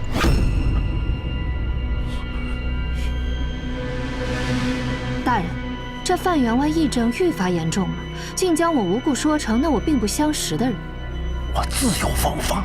大人，李元儿身上当有一处标记，不仅能证明他的身份，还能牵扯出多年前的一桩大案。哦，且细细说来。李吉问斩后，我念李家孤苦，便去探望，想帮衬帮衬，补贴一些，却瞧见李府着了大火，有一个小女孩跌跌撞撞跑了出来，神色惶恐，手臂上还有一大块被火烧伤的红痕。你是说我便是当年那个小女孩？凭借相貌，自然无法认定。但是自从你绑了我，非逼我承认我害了李吉，你说你不是当年的李元儿，还会是谁？你敢不敢当堂撩开你左边的衣袖，让我们看看你的手臂到底有没有烧伤的痕迹？就算有，也无法证明是当年大火所致。我如上月掌灯时不小心弄伤了手臂，也成了李元儿了。那这海宁郡内，怕是有上百个李元儿了。翟大人，世上不可能有如此巧合之事，请让他撩开衣袖，让我们看一看。你不敢，莫非是心虚了吗？来人，是。验。我能证明，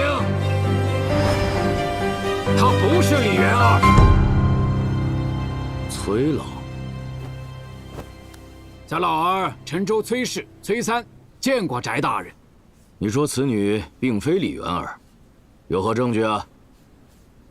当年月华街李家大火，我曾前去殓尸，当时后院便有2具尸首，经辨是李氏、李老夫妻2人，颌下有痕而口鼻无尘，应是起火前便自缢身亡。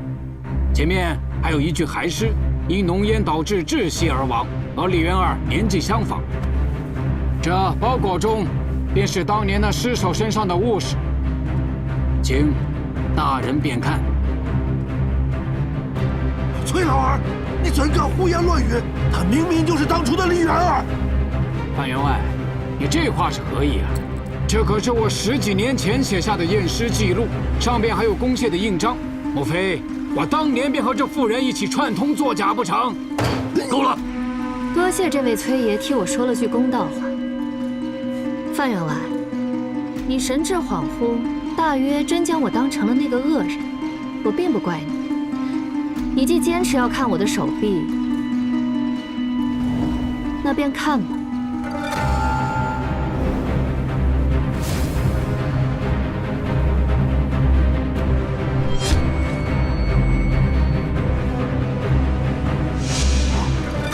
大人，民女还有嫌疑吗？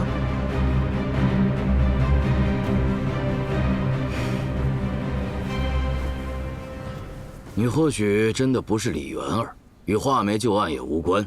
但前日里罗浮山庄赵氏夫妇身亡一事，本官就在现场，你绝技脱不了干系。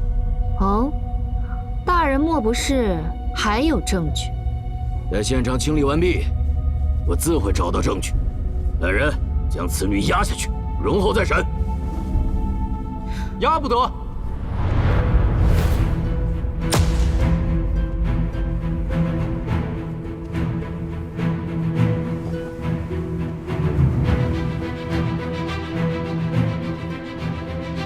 陆大人，你不在花昌县好好当值，跑到这里来做什么？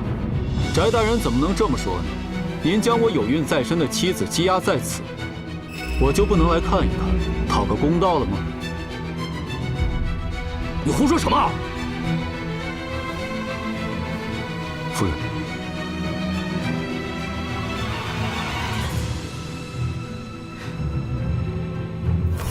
婚书聘书皆在此处，请大人过目。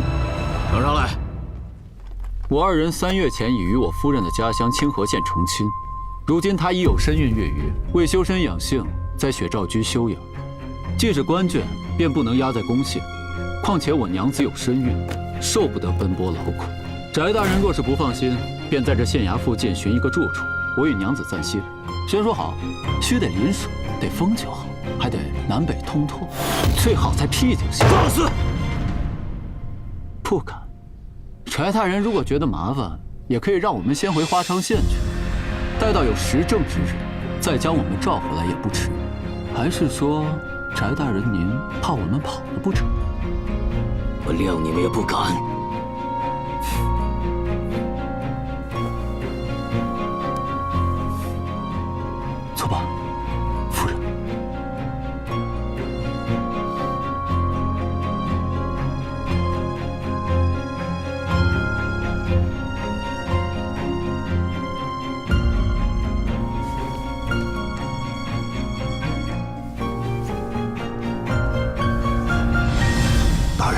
就这么放他们走了？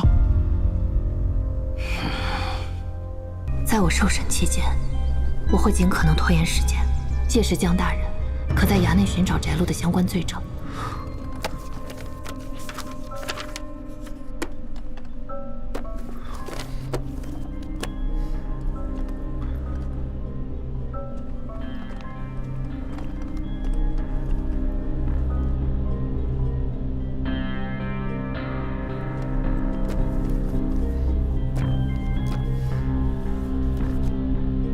总理衙门账簿果真有猫腻。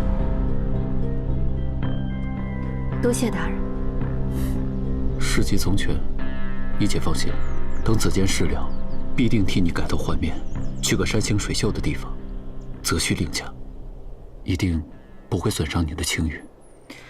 多谢大人不顾自己的名声，同我撒下这般弥天大谎。大人，李姑娘，此处不是说话的地方。啊，那劳烦崔老带着姑娘先回县衙。李姑娘，请。大人。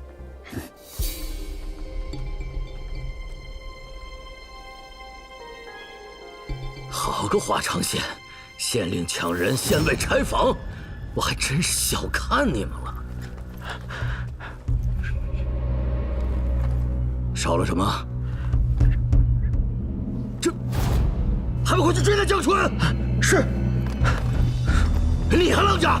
是。快！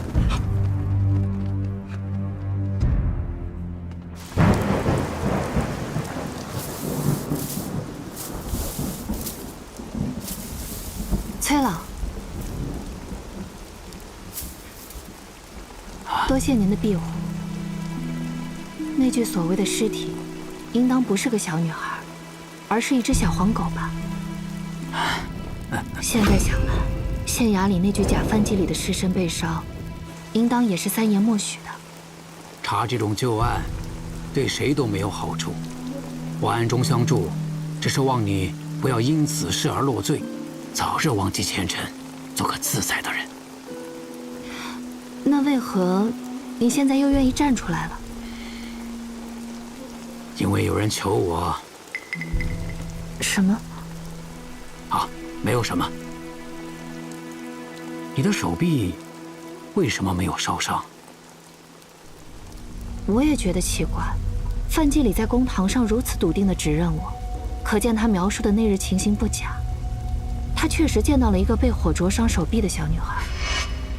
你是说？正是如此。我虽亲眼见到了父亲母亲的尸身，可那日火势太大，我并未进入家中，因此没有被火灼伤手臂。若范季礼见到的那个小女孩不是我，那就是说，那日大火烧起来前，家中还有另一个孩子。这几日怕是不能分房，翟禄少不得要派人过来盯着。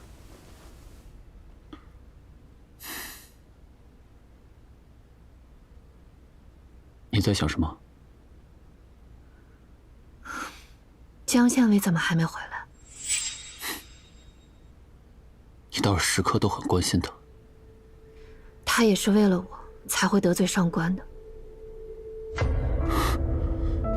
我大白天当堂当面触翟禄眉头，难道我就没有得罪上官吗？这世上不止你一个人有冤屈，你不能求我专注在你一个人的义气旧案身上，你明白我意思吗？我明白的，多谢大人。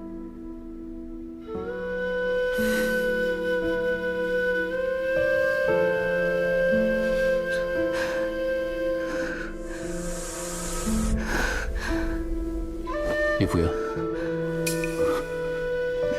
李福元，你今日没有上药。我没有力气，也不方便，横竖等明天也没关系。你宁愿痛死，也不愿意跟我说一声吗？大人为了救我，牺牲自己，也是出于公义。我知道，大人不喜欢与我这样的女子打交道。我若还是娇气矫情，岂岂不是显得太不识相？我什么时候？罢了，唐昊给你上药。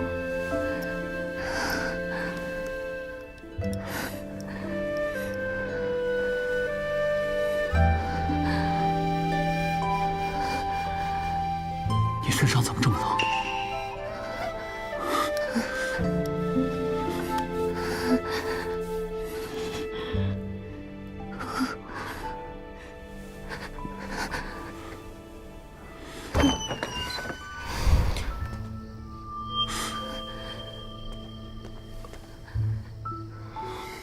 抱歉。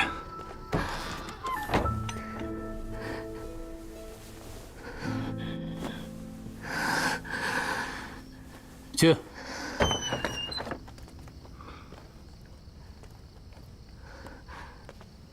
我不知道李姑娘在这里。我在这里，你就可以随便闯进来吗？蒋大人，是有什么收获吗？确实有点发现。是什么？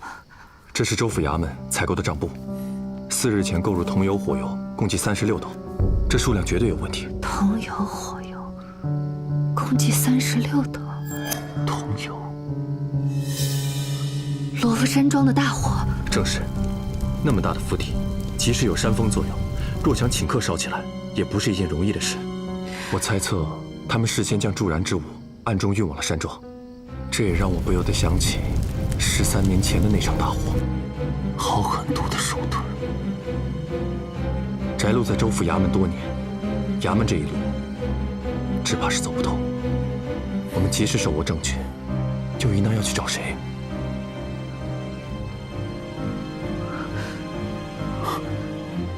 梁安道。逾月前，梁安道自浙北出发，一路向南，按船程算，不日应到海宁。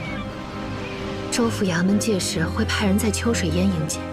我们要在秋水烟官驿找到梁大人，将翟禄纵火的相关证据呈上去。正是如此，我如今已被翟禄盯上，还得劳烦江县尉奔走一趟。他什么时候做了如此周密的计划？政和8年6月初2，天又晴，百事待兴。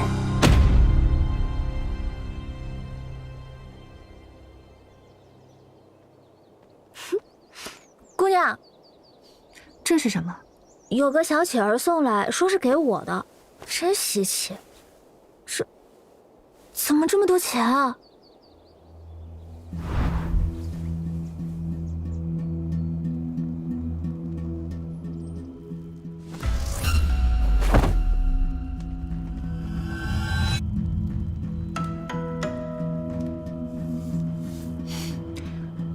收着吧，就是给你的。姑娘知道这是谁给我的呀？你也马上就知道了。啊，对了，去我屋内守着，一会儿陆大人如果问起来，你就说我不舒服睡着了。是。京春应该已经引开盯梢的了，此事不能再牵连大人。找梁安道必须靠我自己。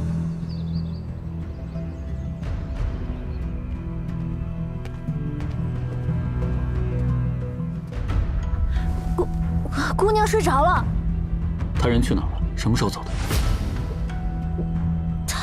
他单独行动很危险，你不告诉我，我没办法帮他。卫士走的，不知道去哪儿了。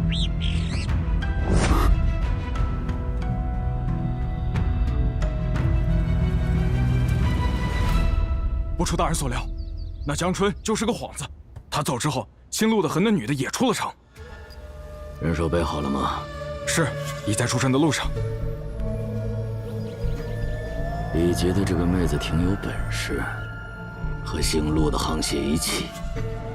哼，我倒要看看，这回他们怎么脱身。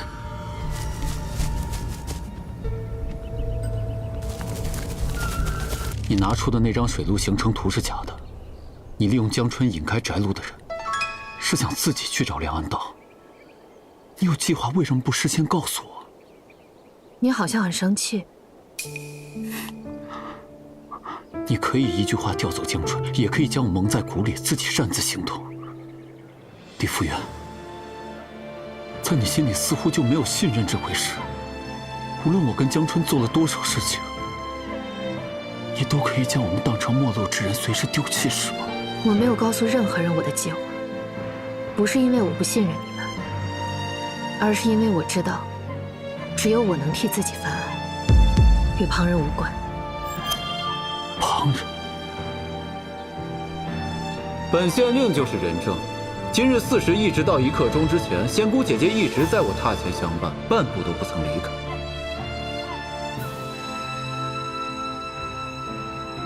婚书聘书皆在此处，请大人过目。您将我有孕在身的妻子羁押在此，我就不能来看一看，讨个公道了吗？旁人。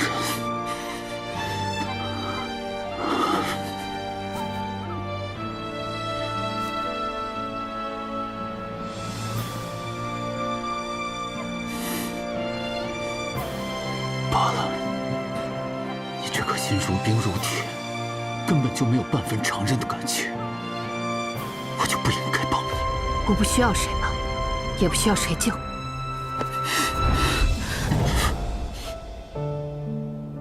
你说开始就开始，你说结束就结束，未免太过霸道。我就要跟着你，你待怎的？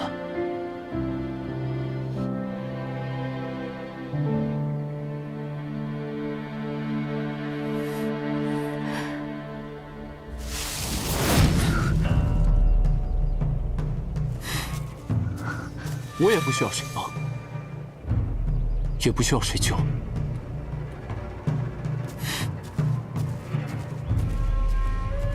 我乃花昌县县令，何人在此拦路？杀的就是你！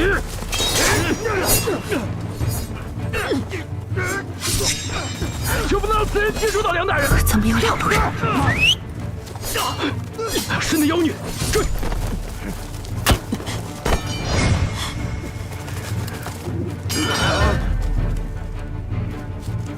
不管你是哪路仙姑，今日必是你的死期。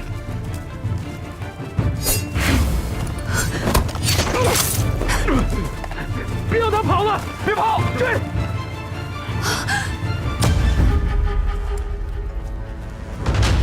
看你还有什么能耐，快关受死吧！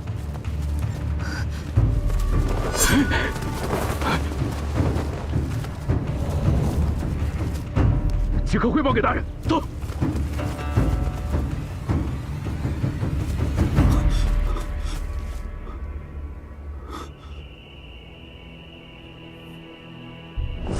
禀夫人，死了。是，不知道哪里来了另一拨人。那女的自己先跳下了山崖，尸骨无存。另一拨人。过来，今夜再调几个人进内府，加强巡查。若有人来，就地拿下。是。县尊大人，县衙里的衙役都派出去找姑娘了，野杏和会议也去了，目前还是没有找到。知道了。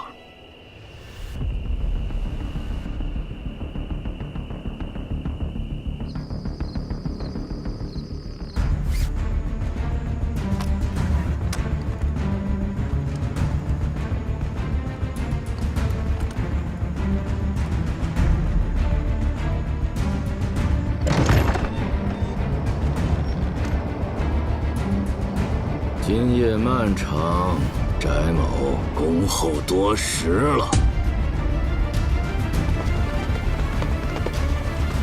我有私诏与翟大人清算，刀剑无眼，不想死的都给我滚开！大胆刺客，夜闯总理衙门，还敢口出狂言！给我拿下！那边得罪。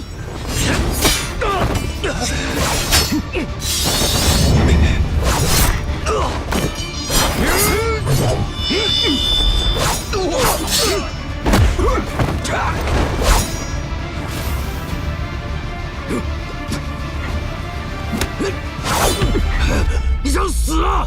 就都别活！疯子，杀了他！快过来！你是疯了吗？撤！对，别让他跑了！慢走，你们几个去那边。好，这儿好。你疯了！死了个李福元，你还要去那里给他陪葬吗？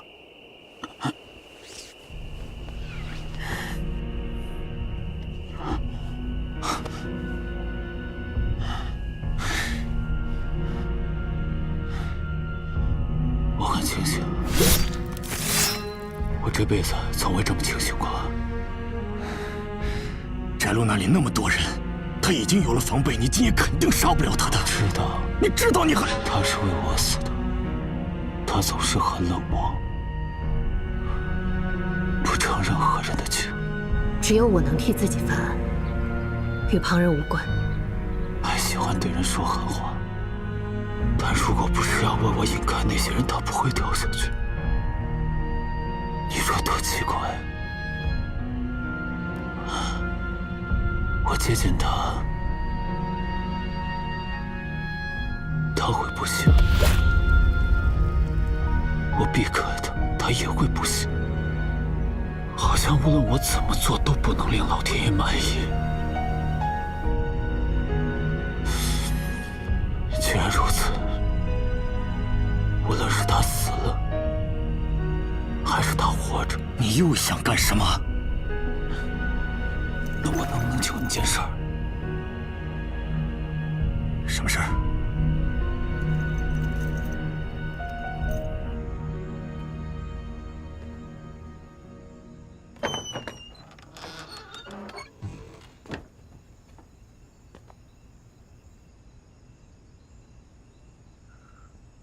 陆元崇，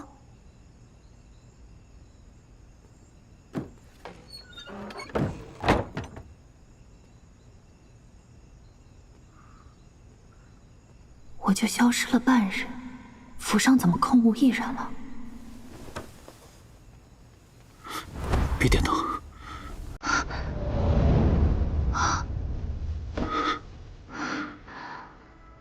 你发烧了？你是活活来我梦中了吗？点了灯你就要走是不是？白天你为什么同我说那样的话？陆大人，坦白说，我最初就是想利用你，借你的事。我要走的路从来都不是你能为我选择的，也只有我自己才能保护我自己。而如今，我的身份已经暴露，无论幕后之人是谁，都不会放过我。我说，我不想连累你，是发自真心的。你越是真心，我就越是懊恼。你知道为什么吗？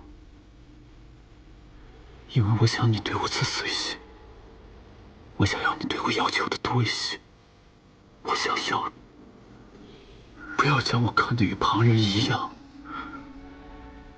我对你说过很多刻薄的话，我很后悔。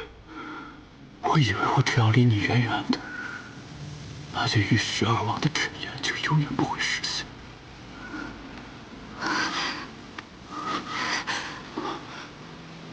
别走！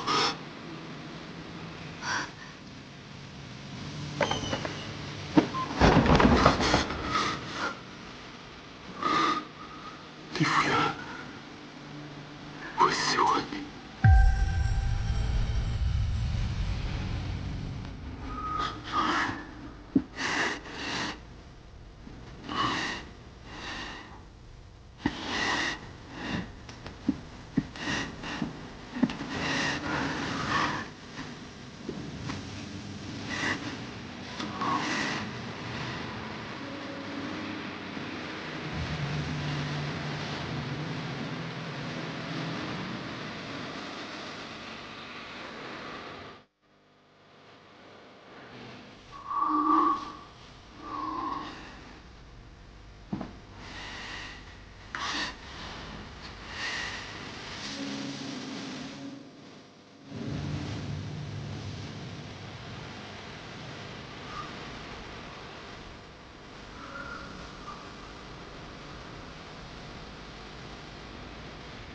还是不推开我？都这种时候了，你还是无动于衷是不是？如果有一天我不在，你会不会伤心？世间所有圆满，都深藏遗憾。心头一曲。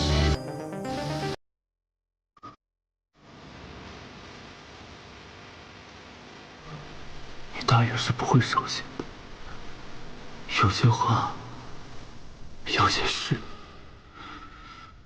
也只有靠装疯卖傻才能对你说，陪你走。不过没关系，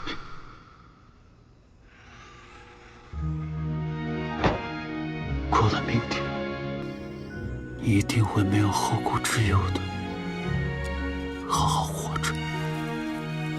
照我昨日说的，分头出去继续找人，这里不要留人，一个也不留。有劳了。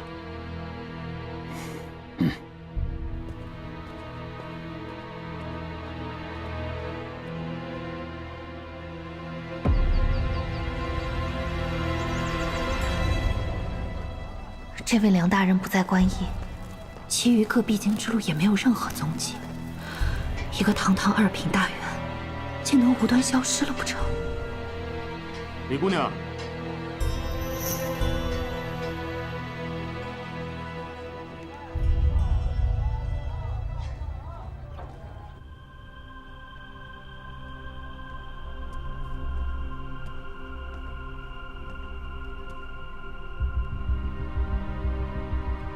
姑娘何事如此急匆匆呢？怎么是你？今日得了好茶，老夫再请你喝一杯。对了，老夫还未自陈名讳，在下梁安道。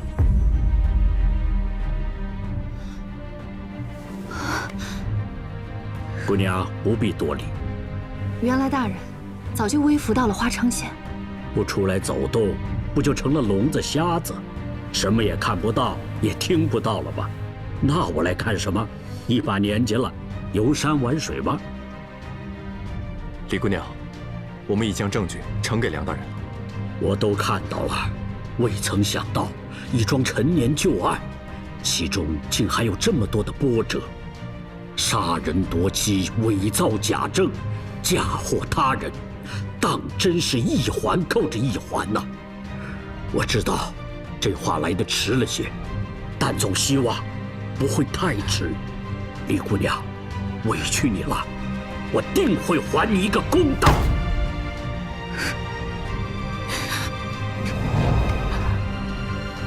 多谢大人。好了好了，这下我可算有个交代了。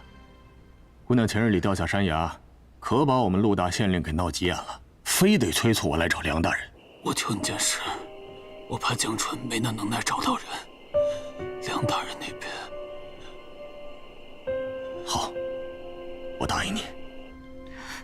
是他让您来找的梁大人。如果有一天我不在了，你会不会伤心？从我掉下山崖到今日，他一举一动可曾有过什么异常？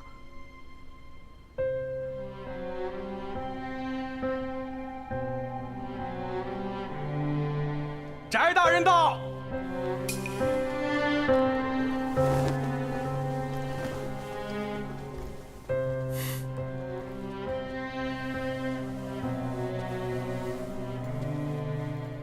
翟大人，这么快就来了？他昨夜刺杀，今日还将人都遣了出去。哪怕真觉得我死了，他也不能做这么自不量力的事。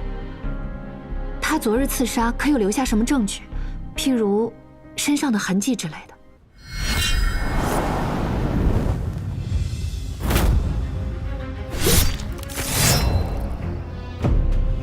陆元崇，果然是你！你好大的胆子！我的胆子有几斤几两，翟大人还不清楚吗？他是要引翟禄来找他，他究竟要做什么？诸位，我便是昨日行刺翟大人的刺客。来呀，来拿我呀！老夫有一猜测：京畿之外，如有2名7品以上官员遭暴卒或死于非命者，不可原地一审，应发回大理寺，重议后审。如陆县令与翟禄一同出现意外，就算老夫不来，这桩案子只怕也是不得善了了。一旦上承京畿道，翟禄在海宁，那朝中的关系便也使不了。事情一旦闹大，自然就保住了李姑娘，确保画眉鸟案不会再被压埋。不过李姑娘也不必过于忧心，可能是老夫猜错了。这世上真有人会为了一桩陈年旧案，用自己的前程与性命作陪吗？把他给我拿下！慢着，翟大人，有一些话好似不方便让旁人听见，譬如罗浮山庄时，都在外面等着。是。请。我劝你还是别做无谓的挣扎了，如今那个女子也死了。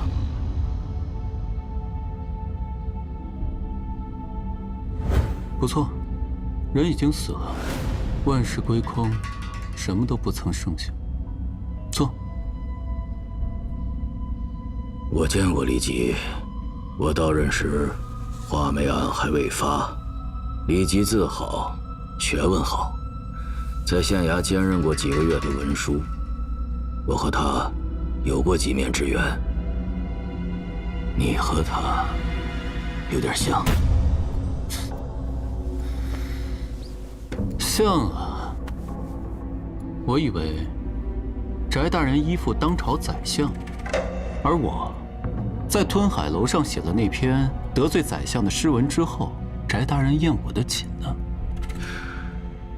你在这条路上走久了，就会明白，为官为人都没有非黑即白的道理。想要做一些事情，就必须要放弃一些原则。不管你相不相信，我20出头的时候，也不是今天这个样子。翟大人今天对我说的话可真有意思，只不过我跟李姬一点儿也不像。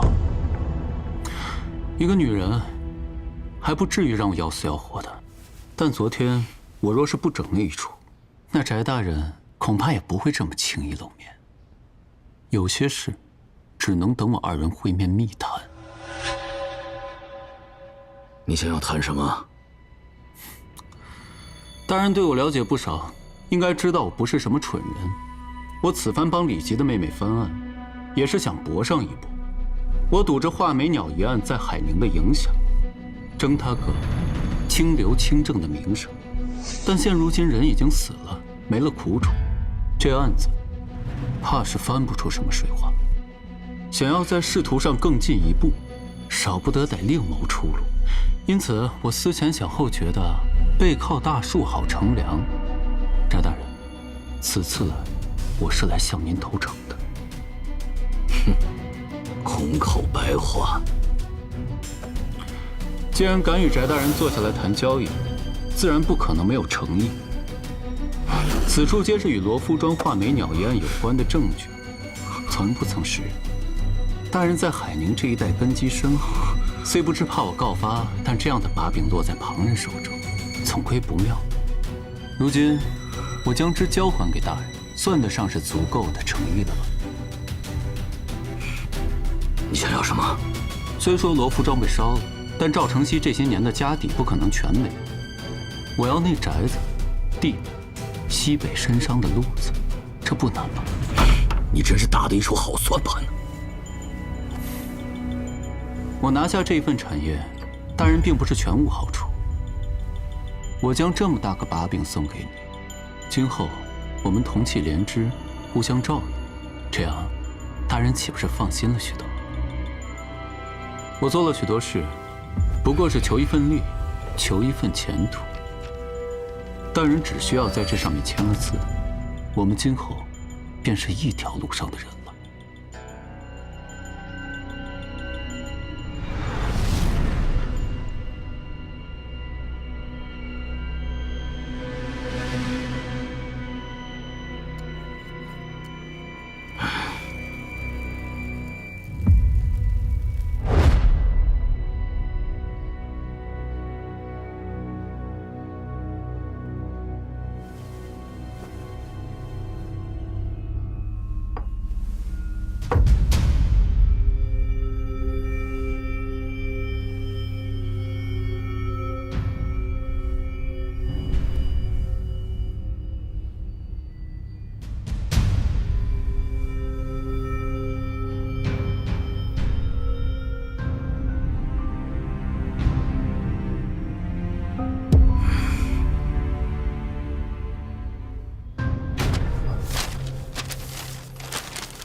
这是什么？这怎么还有一张能定你罪的东西？耍我！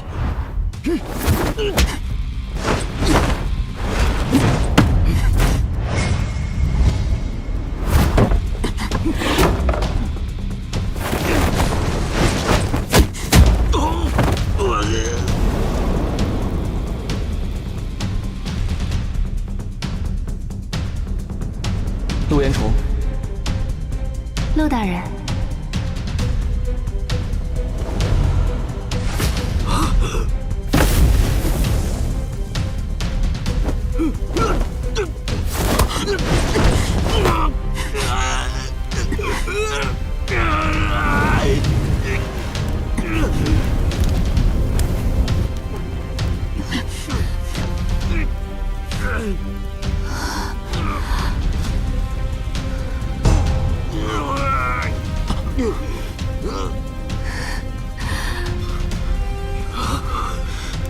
来的正好。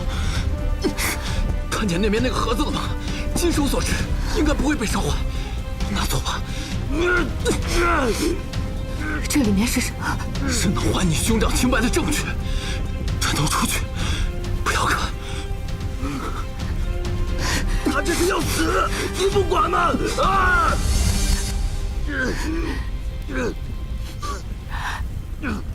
只有你二人一同死了，这案子才能成为铁案。况且，这藤油引线都是他备下的，与我无关。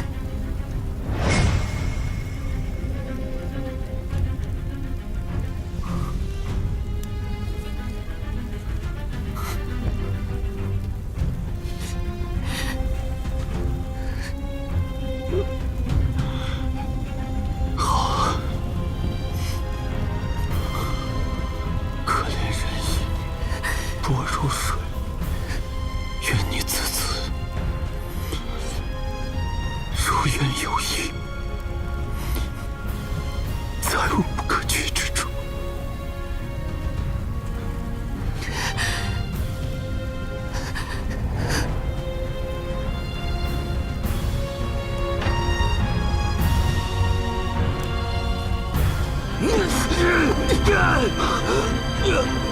站住！只有你二人一同死了，这案子才能成为铁案。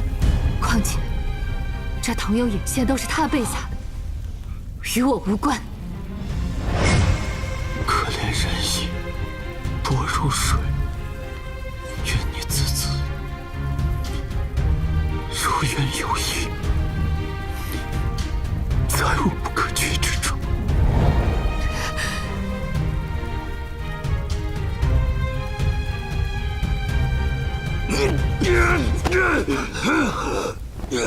站住！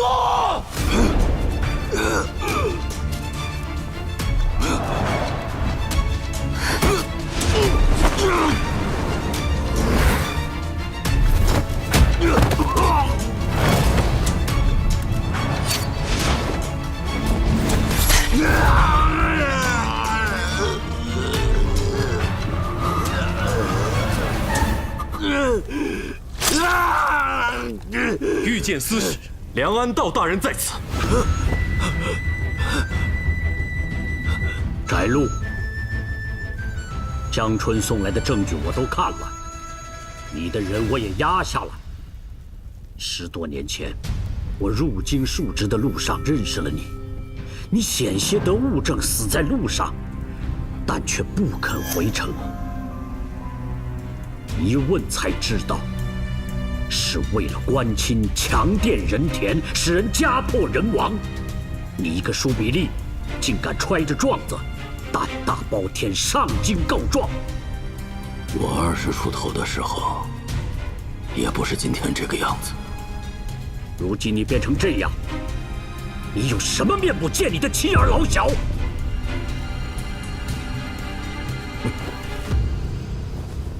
那就如此吧。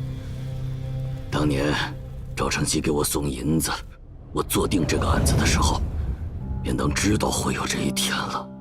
大人，你也不当问我如何宦海浮沉，清浊一体。我就是不收他的银子，也免不了要收别人的银子。我若是不肯跟他们沆瀣一气，我也走不到今天。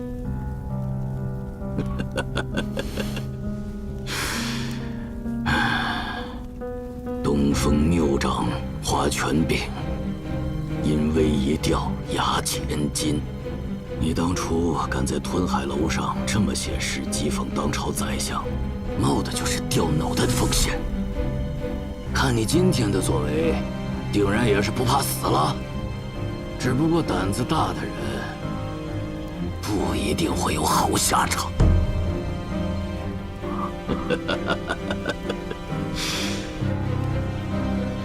没想到，当年放走的一只小小的画眉鸟，竟然成了破局的关键。当真是天意从来，高难问呐！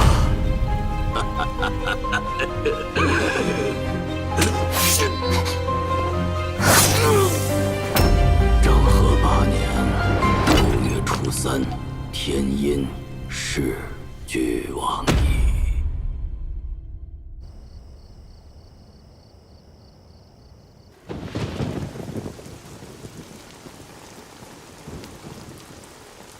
快将匣子拿出去吧，我骗他在口供上按了手印。梁大人看起来与他不是一路人，这案子能赢。好。你先锋一步，乱我归途，寻了几度，不知不如。我想要你对我自私一些，我想要你对我要求的多一些，我想要你不要将我看得与旁人一样。我对你说过很多很刻薄的话，我很后悔。我以为我只要离你远远的，玉石而亡的谗言就永远不会实现。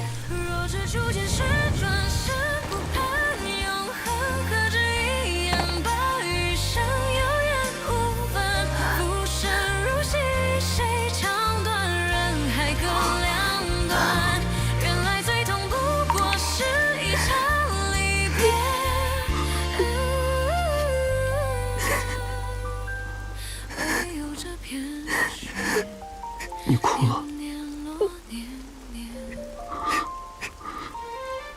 别哭了。伤口崩开了，疼吗？刚才有些痛，不过瞧见你哭了，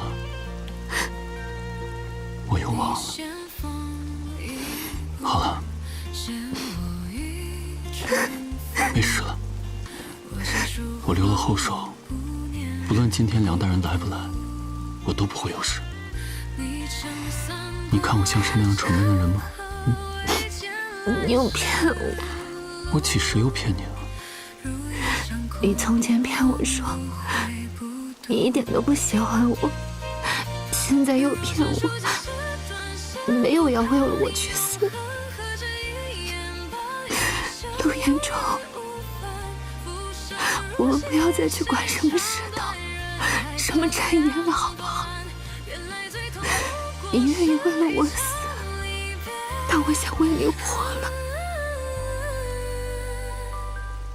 唯有这片雪，年年落年年，唯有这片雪，年年落年年。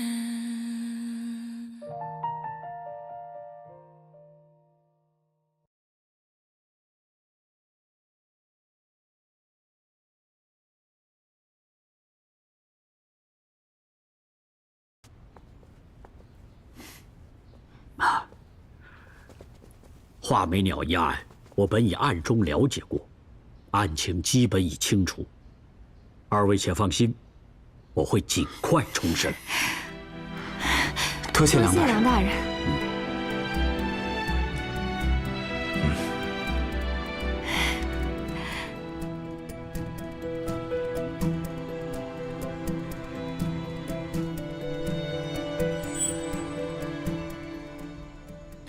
这是怎么回事？瞒着你，本是为那陈言，不想牵扯过多。现在，确实也无所谓了。我原籍洛阳，家有薄才，但身体不好，从小就做女孩打扮。我是次子，上面有哥哥，下面有受宠爱的幺弟。家中本就不怎么重视我，当时我家有个表亲在华昌县，家中便找了个理由，将我送来华昌县休养。我那会儿攒了些私房钱，便请表亲替我请了个开蒙的先生。不觉晓。我表亲挑来挑去，选中了李记。我哥的书修确实比较低廉，且也只有他才乐意收穷苦人家的女童。正是如此。虽然我在学堂不过短短6、7个月，但每一天的日子都记得很清楚。我知道，你有过目不忘的本领。是啊，那几百日里，但凡我看过的书籍、画册、文稿，如今没有不一一印在脑海中的。先生虽然只教了我短短几个月，但又何止教了我短短几个月？原来许多读不懂的，慢慢长大之后，便也就懂了。这才知道，什么叫做旷世通达，融会贯通。我那时候爱玩，不爱读书，所以很少去书院。我们碰到过吗？但人人都说，二小姐是个小霸王，淘气鬼。那时候我每次碰见你，都会远远地躲开。后来呢？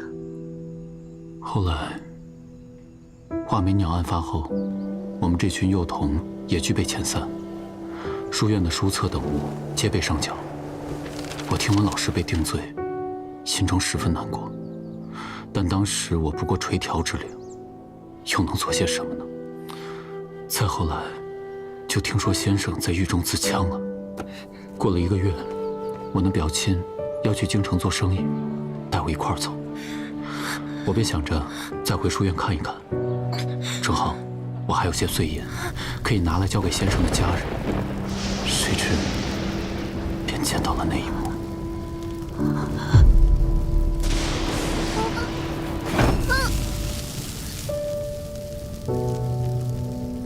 后来我读书，科举做官，这一切的一切，都是为了回到这里。我想要搞清楚当年到底发生了什么。我不相信我的先生，你的兄长，是会杀人作案的凶手。好在梁大人已经应允，此案不日便会重审，你且放宽心。这10几年的风霜，总有彻底融化的一天。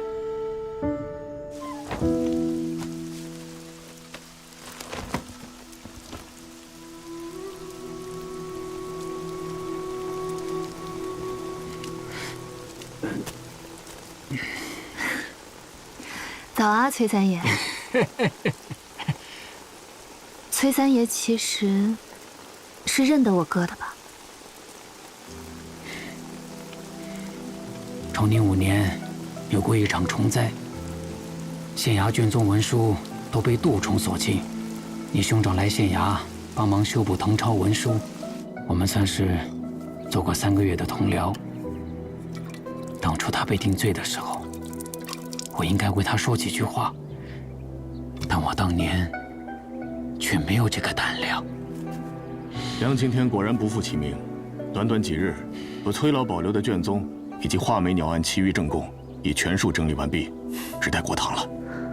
梁大人知晓了我们的身世，很是同情，许了我们梁籍，还给了我们本金。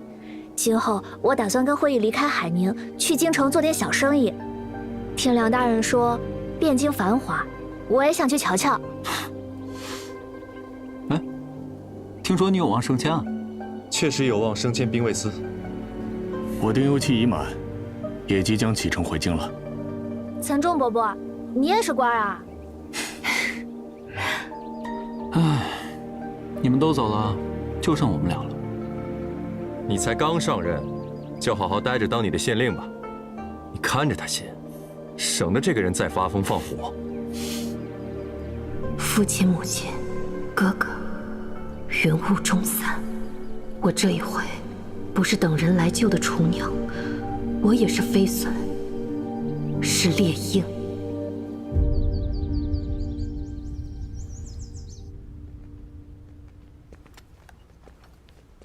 陆县令，李姑娘，你是梁大人的随身护卫。大人叫我来给您送一些上好的伤药。有劳了。还有一句话要我带给你。什么话？下次作死时，想想自己的皮够不够厚。替我谢谢梁大人。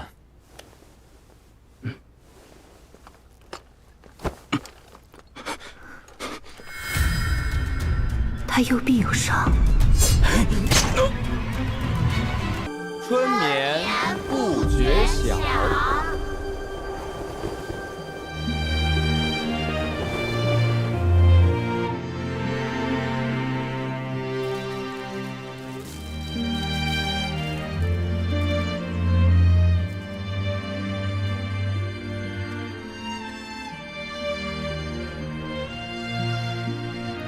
我们从前就坐在这儿。先生的案台总是很乱，但只有3样东西不变：鸟食、文章、果子酒。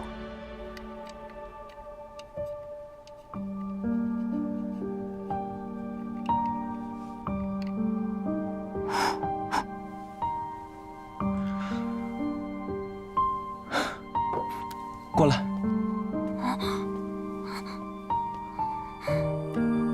说起来，这石髓还是先生赠予我的。你书背的不错，讲你个东西。为什么送我个石轱辘？我看这石头颜色有趣，你名字又有1个石，我圆了送给你玩。还有一个呢？这个我拿给我小妹去。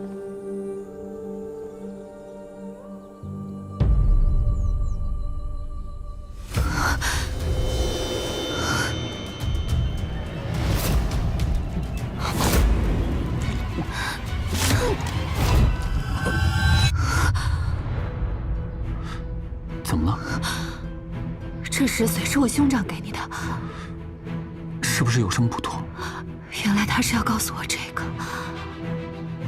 我兄长口舌悲歌，十指尽折，说不出也写不了，但他把石头攥在手里，原来是想告诉我，你是整个事情的关键。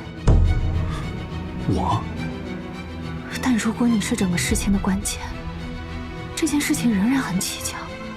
你追查此事多年，看过的文书案卷无数，怎么会一无所觉呢？除非这个关键线索藏得很深。当年书斋里幼童有17、18个，为什么偏偏是我呢？所以我们要想一想，你和其他孩子有什么不同？但凡我看过的、读到过的，轻易忘不了。那几日，或者说是那几个月，你都做过什么？又或者，有什么机会，看到过什么不太一样的东西？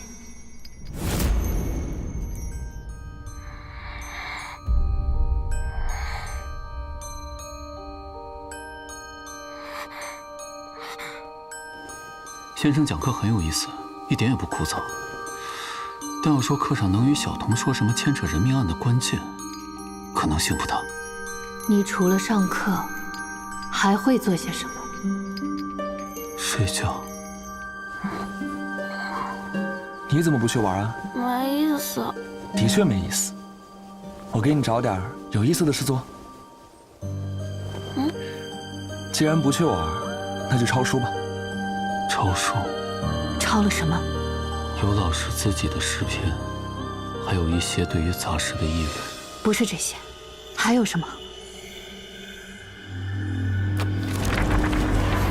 有一份东西，我没有抄完，但是我读过。是什么？这份不用抄。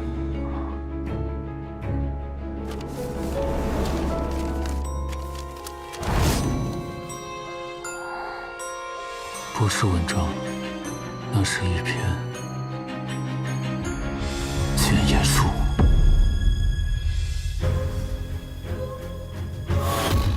这谏言书竟然是写给他的，所以13年前，最后令他蒙冤致死的原因，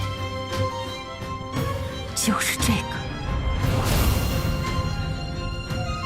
他为天下写下忠言，却被你葬在无声里。我这一生风雨流离，不是命，而是你，是你用贪念写下了我一生的血书。那就从现在起，让我来改写它。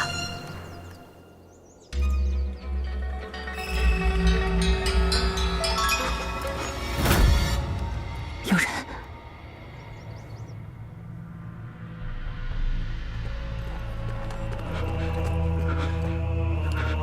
大人，属下从李福院那回来了。那个李福渊应该是发现你了。你是个聪明人，自己解决吧。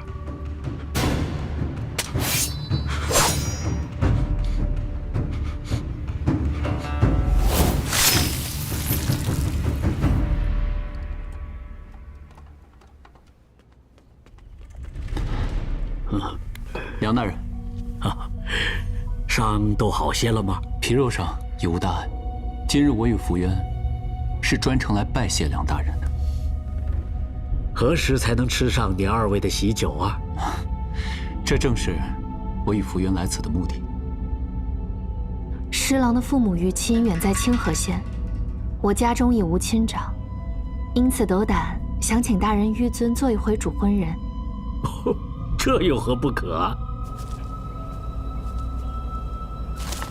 你说，我们到了汴京该做些什么好呢？我也不知道，到时候再看吧。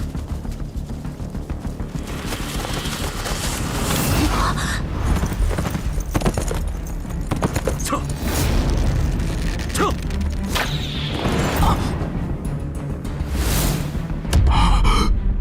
那太好了，3日后6月初7，正是我兄长的忌日，我们想以喜冲哀，也好忘却前尘往事，重新来过。大人觉得如何呢？李姑娘果然活得通透，我觉得这个主意不错。这不是乡县尉的马吗？政和8年6月初3，云半风，晦明相交，为不定之数。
那几个人没了踪影，陆延崇和那个女的有什么反应没有？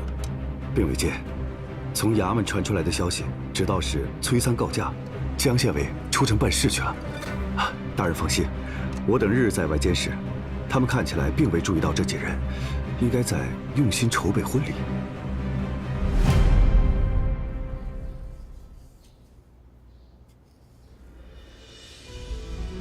如果你就此停下，不再刨根问底，先生的罪名也能洗脱，是不是就可以？如果我不再追究，你难道会就此停下吗？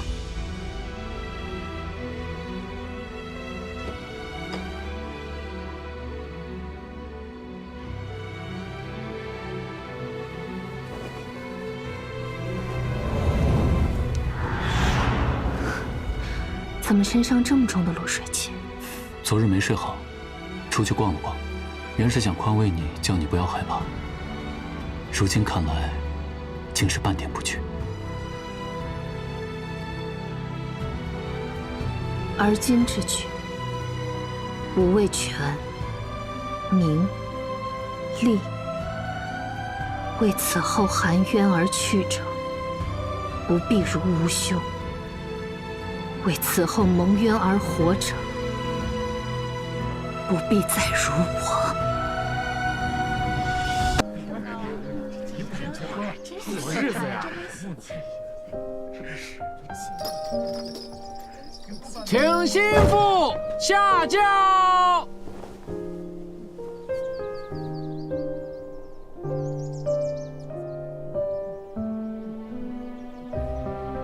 请心腹脚下慢。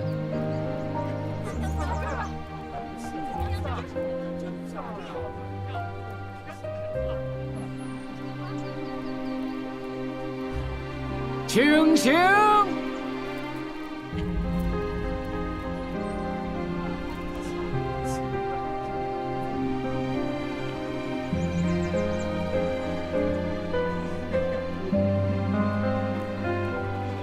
共赴丹池，清吉平安，千岁永离。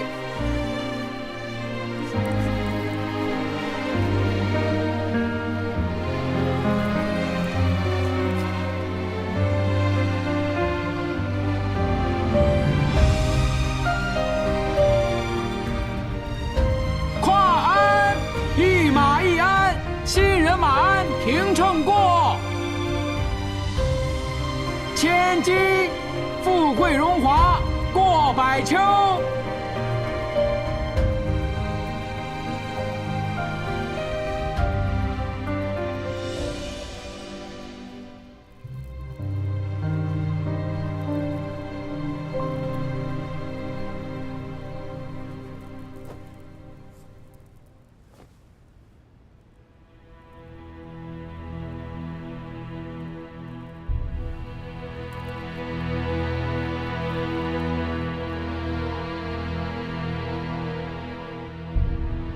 坐帐，夫妇和谐常保守。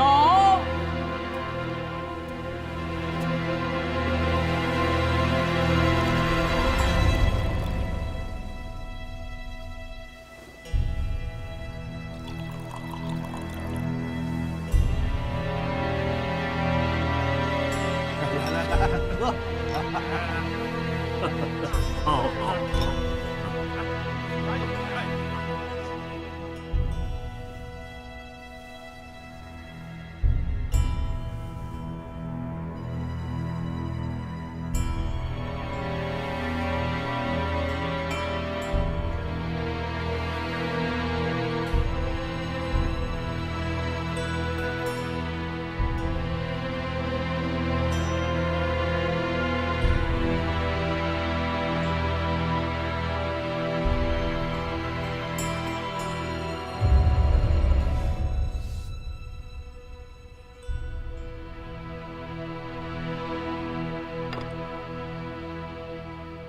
这是我今日与二位的贺礼，恭喜呀！梁大人，何进九州，为什么？道术修身，但若修行不当，也会伤身、伤神。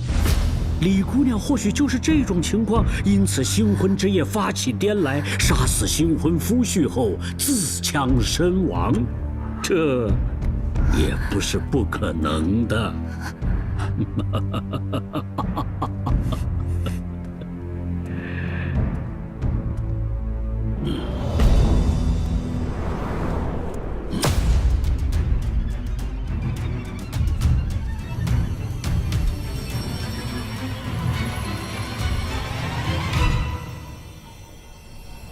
梁大人，方才您有句话说得不错，论修道方术，叫人如何动弹不得，您确实不如我。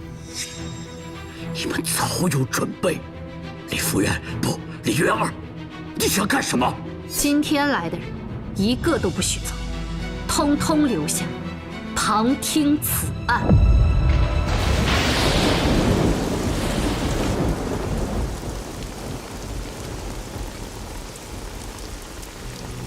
诸位，我接下来要做的事，想请各位在此做个见证。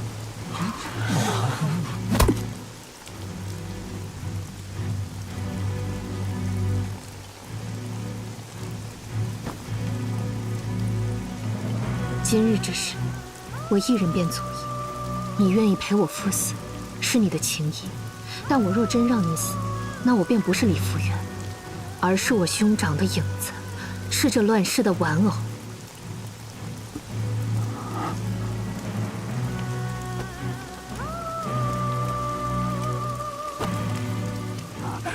新婚之夜，你们不愿我发声，不愿我活着，那我便做了。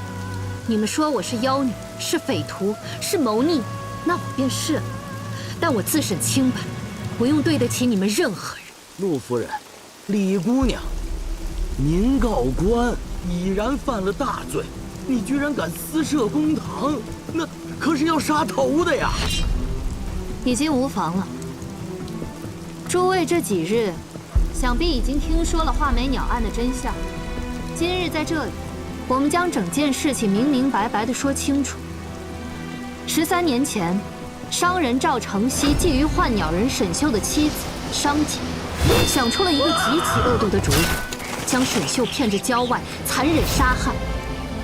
后又恐事情败露，便贿赂了当时的县令翟禄，生生做了一桩冤案，构陷我兄长李吉为凶手。这便是各位听到的事情真相吧。但我方才所说的，并不是整件事情的真相。我兄长李吉，并非因沈秀而死，与之相反，幻鸟人沈秀，是因我兄长李吉而死。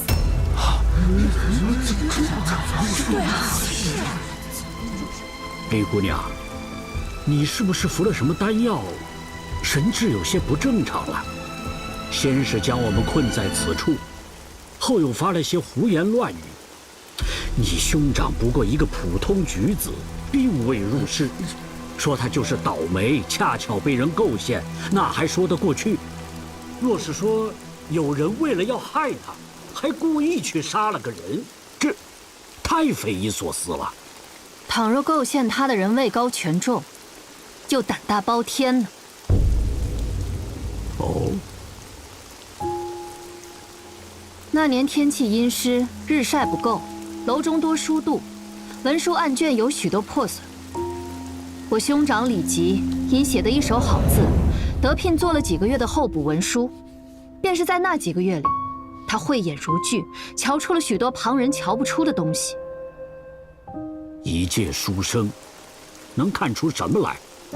自元符2年至崇宁2年这5年间，花昌县共计命案大案67起，无一悬案，其中有42起是在3日内完结，故而当时在任的梁大人被称为梁青天。但这42起案件中，多多少少都有些疑点，不是正供不足，就是有细微的矛盾之处。他当时自然没有怀疑这梁青天的圣名，只是觉得心中有疑。李姑娘，你莫非说这些案子都是梁大人造的假吗？正是如此。这是梁青天。他发现了此事，并没有想着揭穿，而是将这些写成了一篇见文，企图劝诫上官。也正是因为这篇见文，要了他的性命，梁安道因此找上了赵承熙，这才有了沈秀之死、画眉鸟之祸。空口白话。此事已经过去了10数年，我一时片刻确实找不出什么实证来。但是大人，我知道从律法、程序，我似这浮游汉术扳不倒您。但您别忘了，人言可畏。此处宾客、乡绅、富户、商贩、士族，各皆有之。我已将我兄长的谏言抄录了100余份。此间人之口，外间人之眼，加之我今日民审官的大逆之举。梁大人，您觉得您是否能平安过这一关？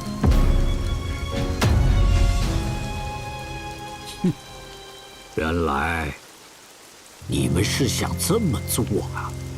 不错，不错，真是后生可畏呀！但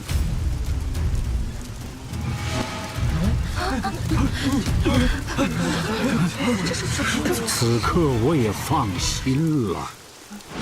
原来你们是想这么做啊！不错，真是后生可畏呀！但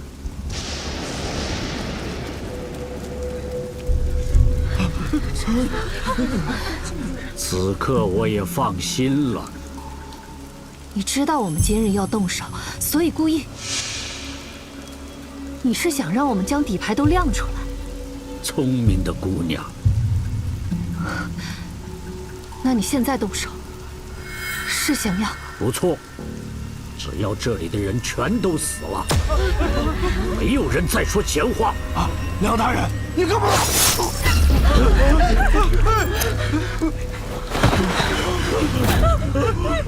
杀人了！不急，一个一个慢慢来。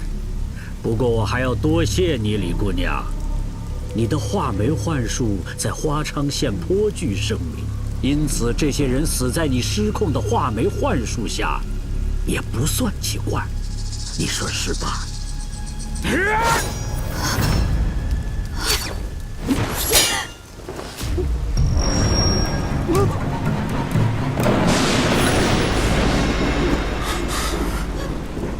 我猜，早料到你不想连累我，我哪能不防着？夫妻结发恩，生死共依存，这种时候，莫想撇下刚跟你拜过天地的夫君。你们觉着我是恶人吗？我出身不一，无祖荫庇护，亦无显贵提拔，若按部就班，做那么个太平地方的小县官，需多久才能得擢升？需多久才能为更多人做些实事？我离任之后，在别处任上，有多少实际？有多少民众诚心感激我这父母官？我提拔了多少有才干却无背景的官员？我为这冗员的朝廷做了多少？你们可曾知道？现在却平白来指责我从前的过失，你们岂不是短视？一对佳偶，可惜呀，明月照沟渠。你同那李基一样，没有那福分。上！执政在此。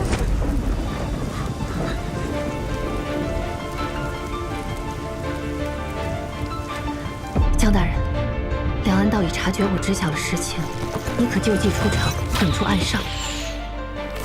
再帮我寻得一人，作为最后的赌注。告诉他们，你是什么人？妾身姓黄，乃是追思翟禄的妻子。梁安道，我与几个儿女落在你的手中，你要挟我父自强为你顶罪，事后又要杀我们灭口，真是好歹毒的心肠。我有户籍文书可查，姓甚名谁自能查证。梁贼，你还有什么话好说？这就是你们找来的实证。实证在此。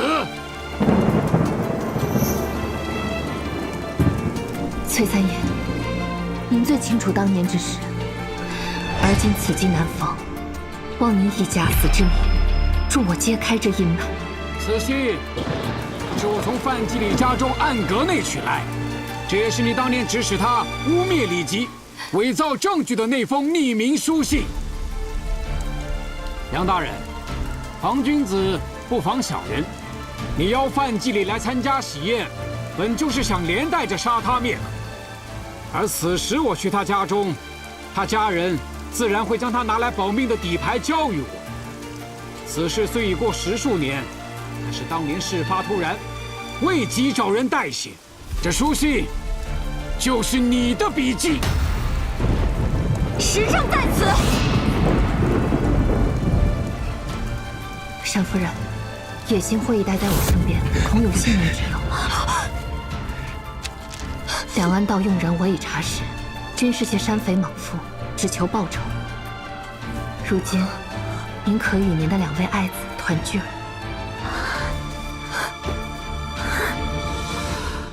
这便是我相公沈秀真正的人头。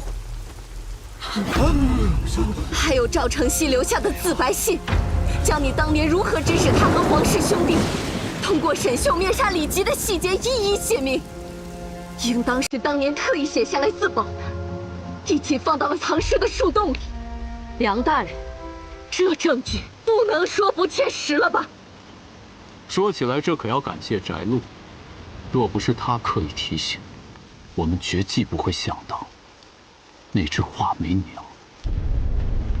没想到啊，当初放走的一只小小的画眉鸟，竟然成了破局的关键。那只莫非乃是我相公安修豢养多年的鸟？他认得回家的路，所以修恶过后都要自己飞回来。他既认得回家的路，便也不难找回案发之地。虽说人头已成枯骨，莫成想那封信却完好，是奇迹，或是天意。即便如此，我全杀了你们，看谁能定我的罪。梁安道，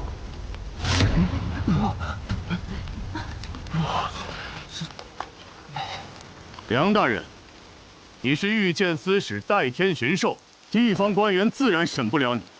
但岑某人一个御剑忠诚，应当还能勉强审一审你，主持一下大局吧。姑娘前日里掉下山崖，可把我们陆大人给闹急眼了，非得催促我来找梁大人。梁大人，您与岑大人共事多年，想必您早已认出了他，因而有所顾虑。否则我与陆大人不能活到今日。也正是因为您顾及岑大人，知道不能轻易了结，这才胁迫翟禄秉纲了却此事。江春送来的证据我都看了，你的人我也压下了，那便如此吧。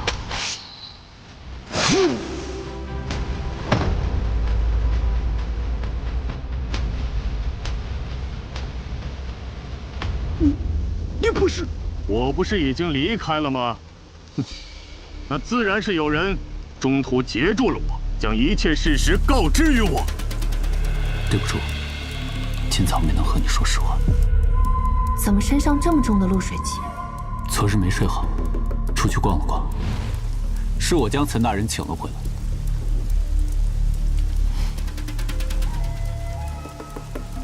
我输了，但我却不明白输在何处。请赐教。梁大人曾问翟禄，当初那个为民请命的小吏，如今在何处？梁大人，难道不是也为自己而说的吗？如今你变成这样，你有什么面目见你的妻儿老小？大人，你也不当问我如何。宦海浮沉，轻浊一体，仕途艰险，还没到你懂的时候。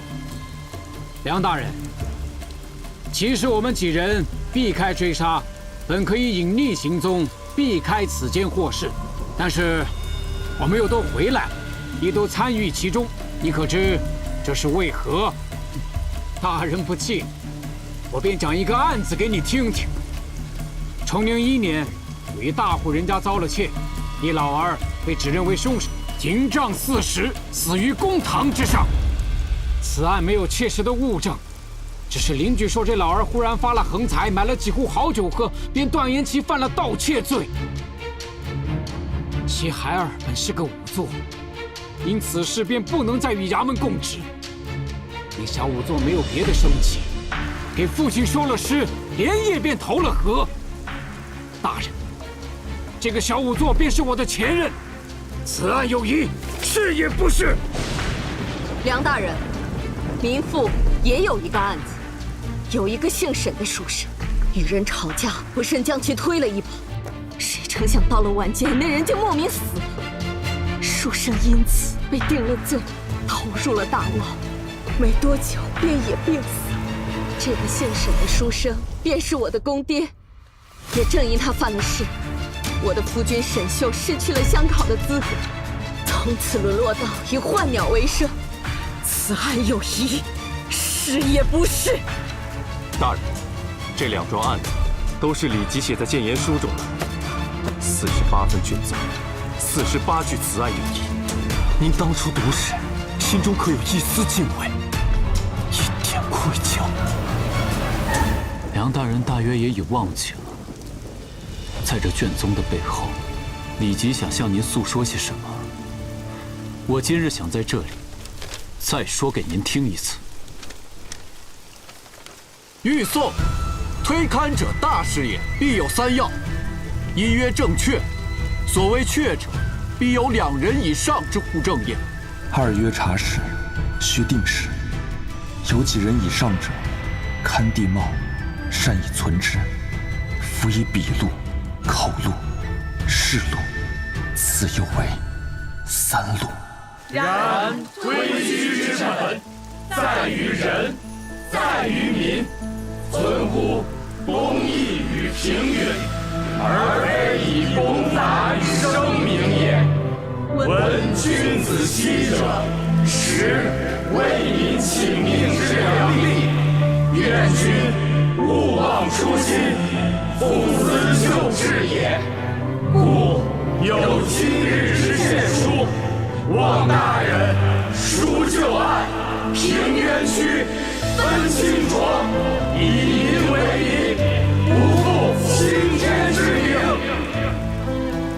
大人不愿意做这清风，但总有人愿意，也总有人记得他做过的事，行过的路。梁大人，这篇谏言书，字字皆为草民之用心，恳请大人拨冗垂阅。若能纳言1、2，实乃天下苍生之喜，我亦无憾。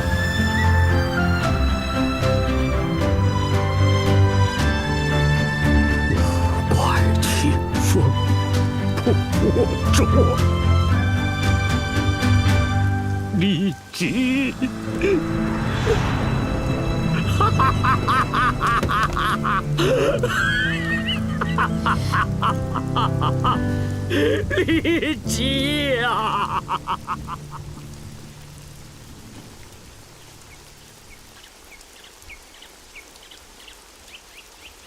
梁安道已交由岑大人亲自押解进京，画眉鸟旧案，连同那42桩疑窦重重的案子，将全数齐封重审。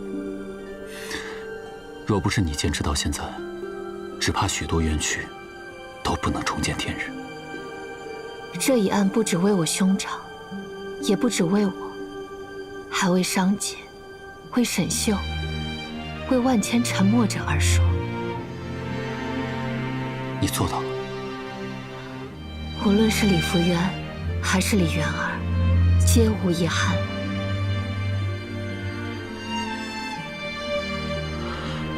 都过去了，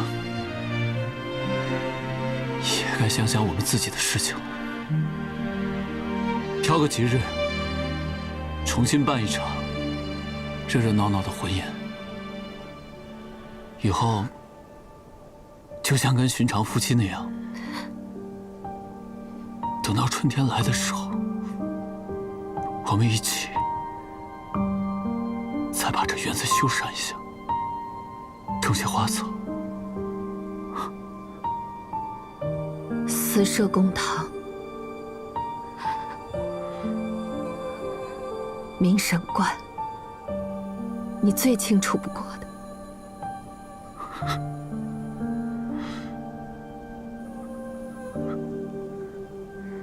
这里已经再也容不下李福渊了。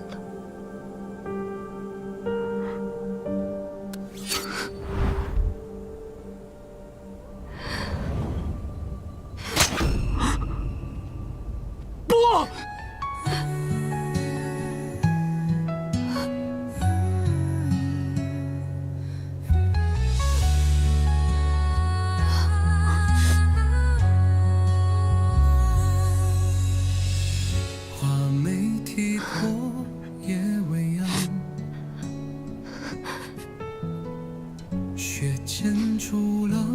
这条路，我本打算自己一个人走完，但因为有了你，连风雪也轻了几分。你走一步，我便跟一步。这条路是我自己选的，不是你的。我有选择的权利，选择留下，选择犯案，选择活着，也选择爱。从今往后，我要这天下再无一个好人被无声的杀死。你能做成这样的人吗？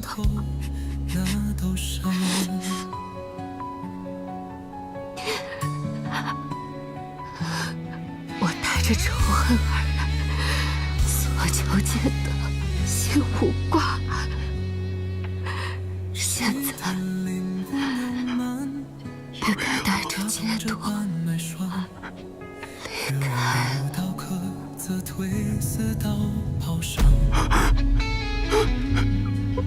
我借幻术演出衷肠，金簪间藏着谎，呵呵，间藏着谎。你说要陪我等云开见日长，却在案头对好事。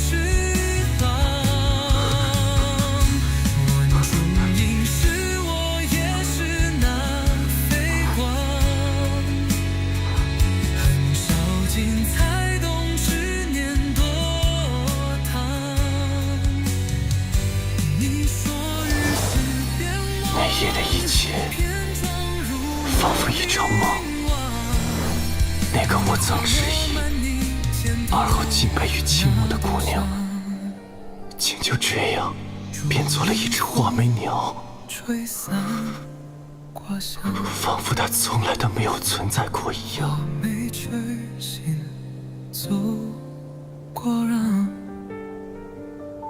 我站在烟火尽头梦，你提着灯照亮那夜正常。霜雪融你云上，就掩盖心中伤。某年春雨，你说胡瓜正铿锵锵。人下画眉正吃过丹枪，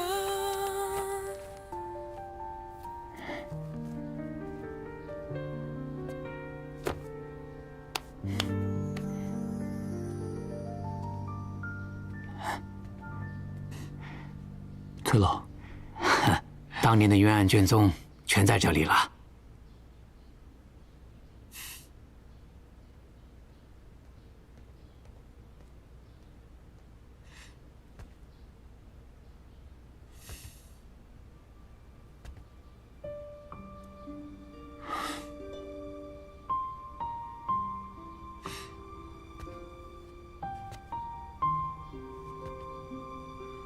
诸位，酒后了。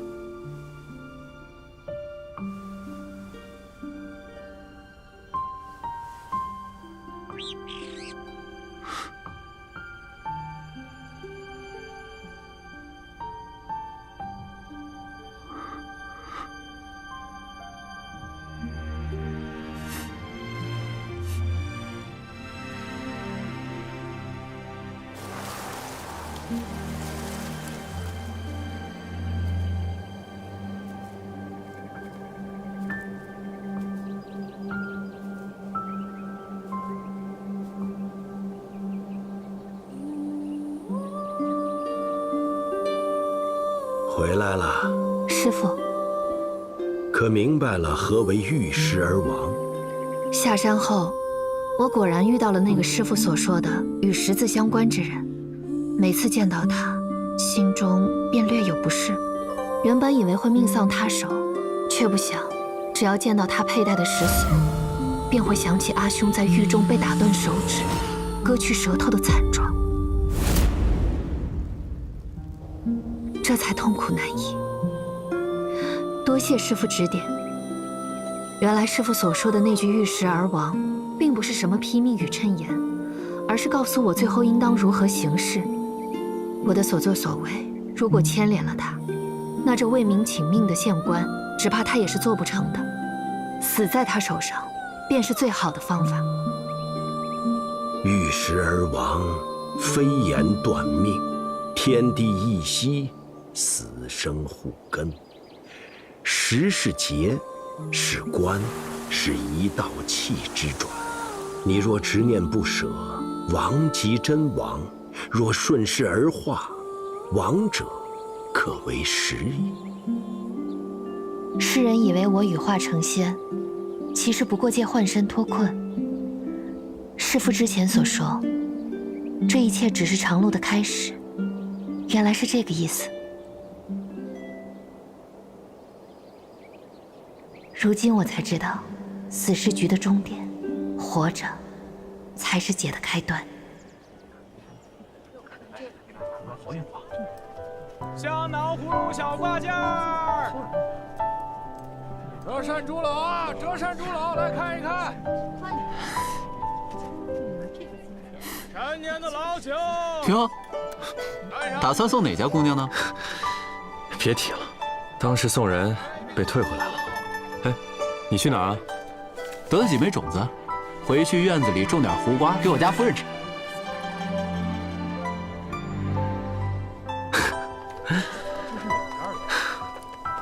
书中有云：有道是画眉七命看惊奇，人间总有朝朝日，留丹心相照看。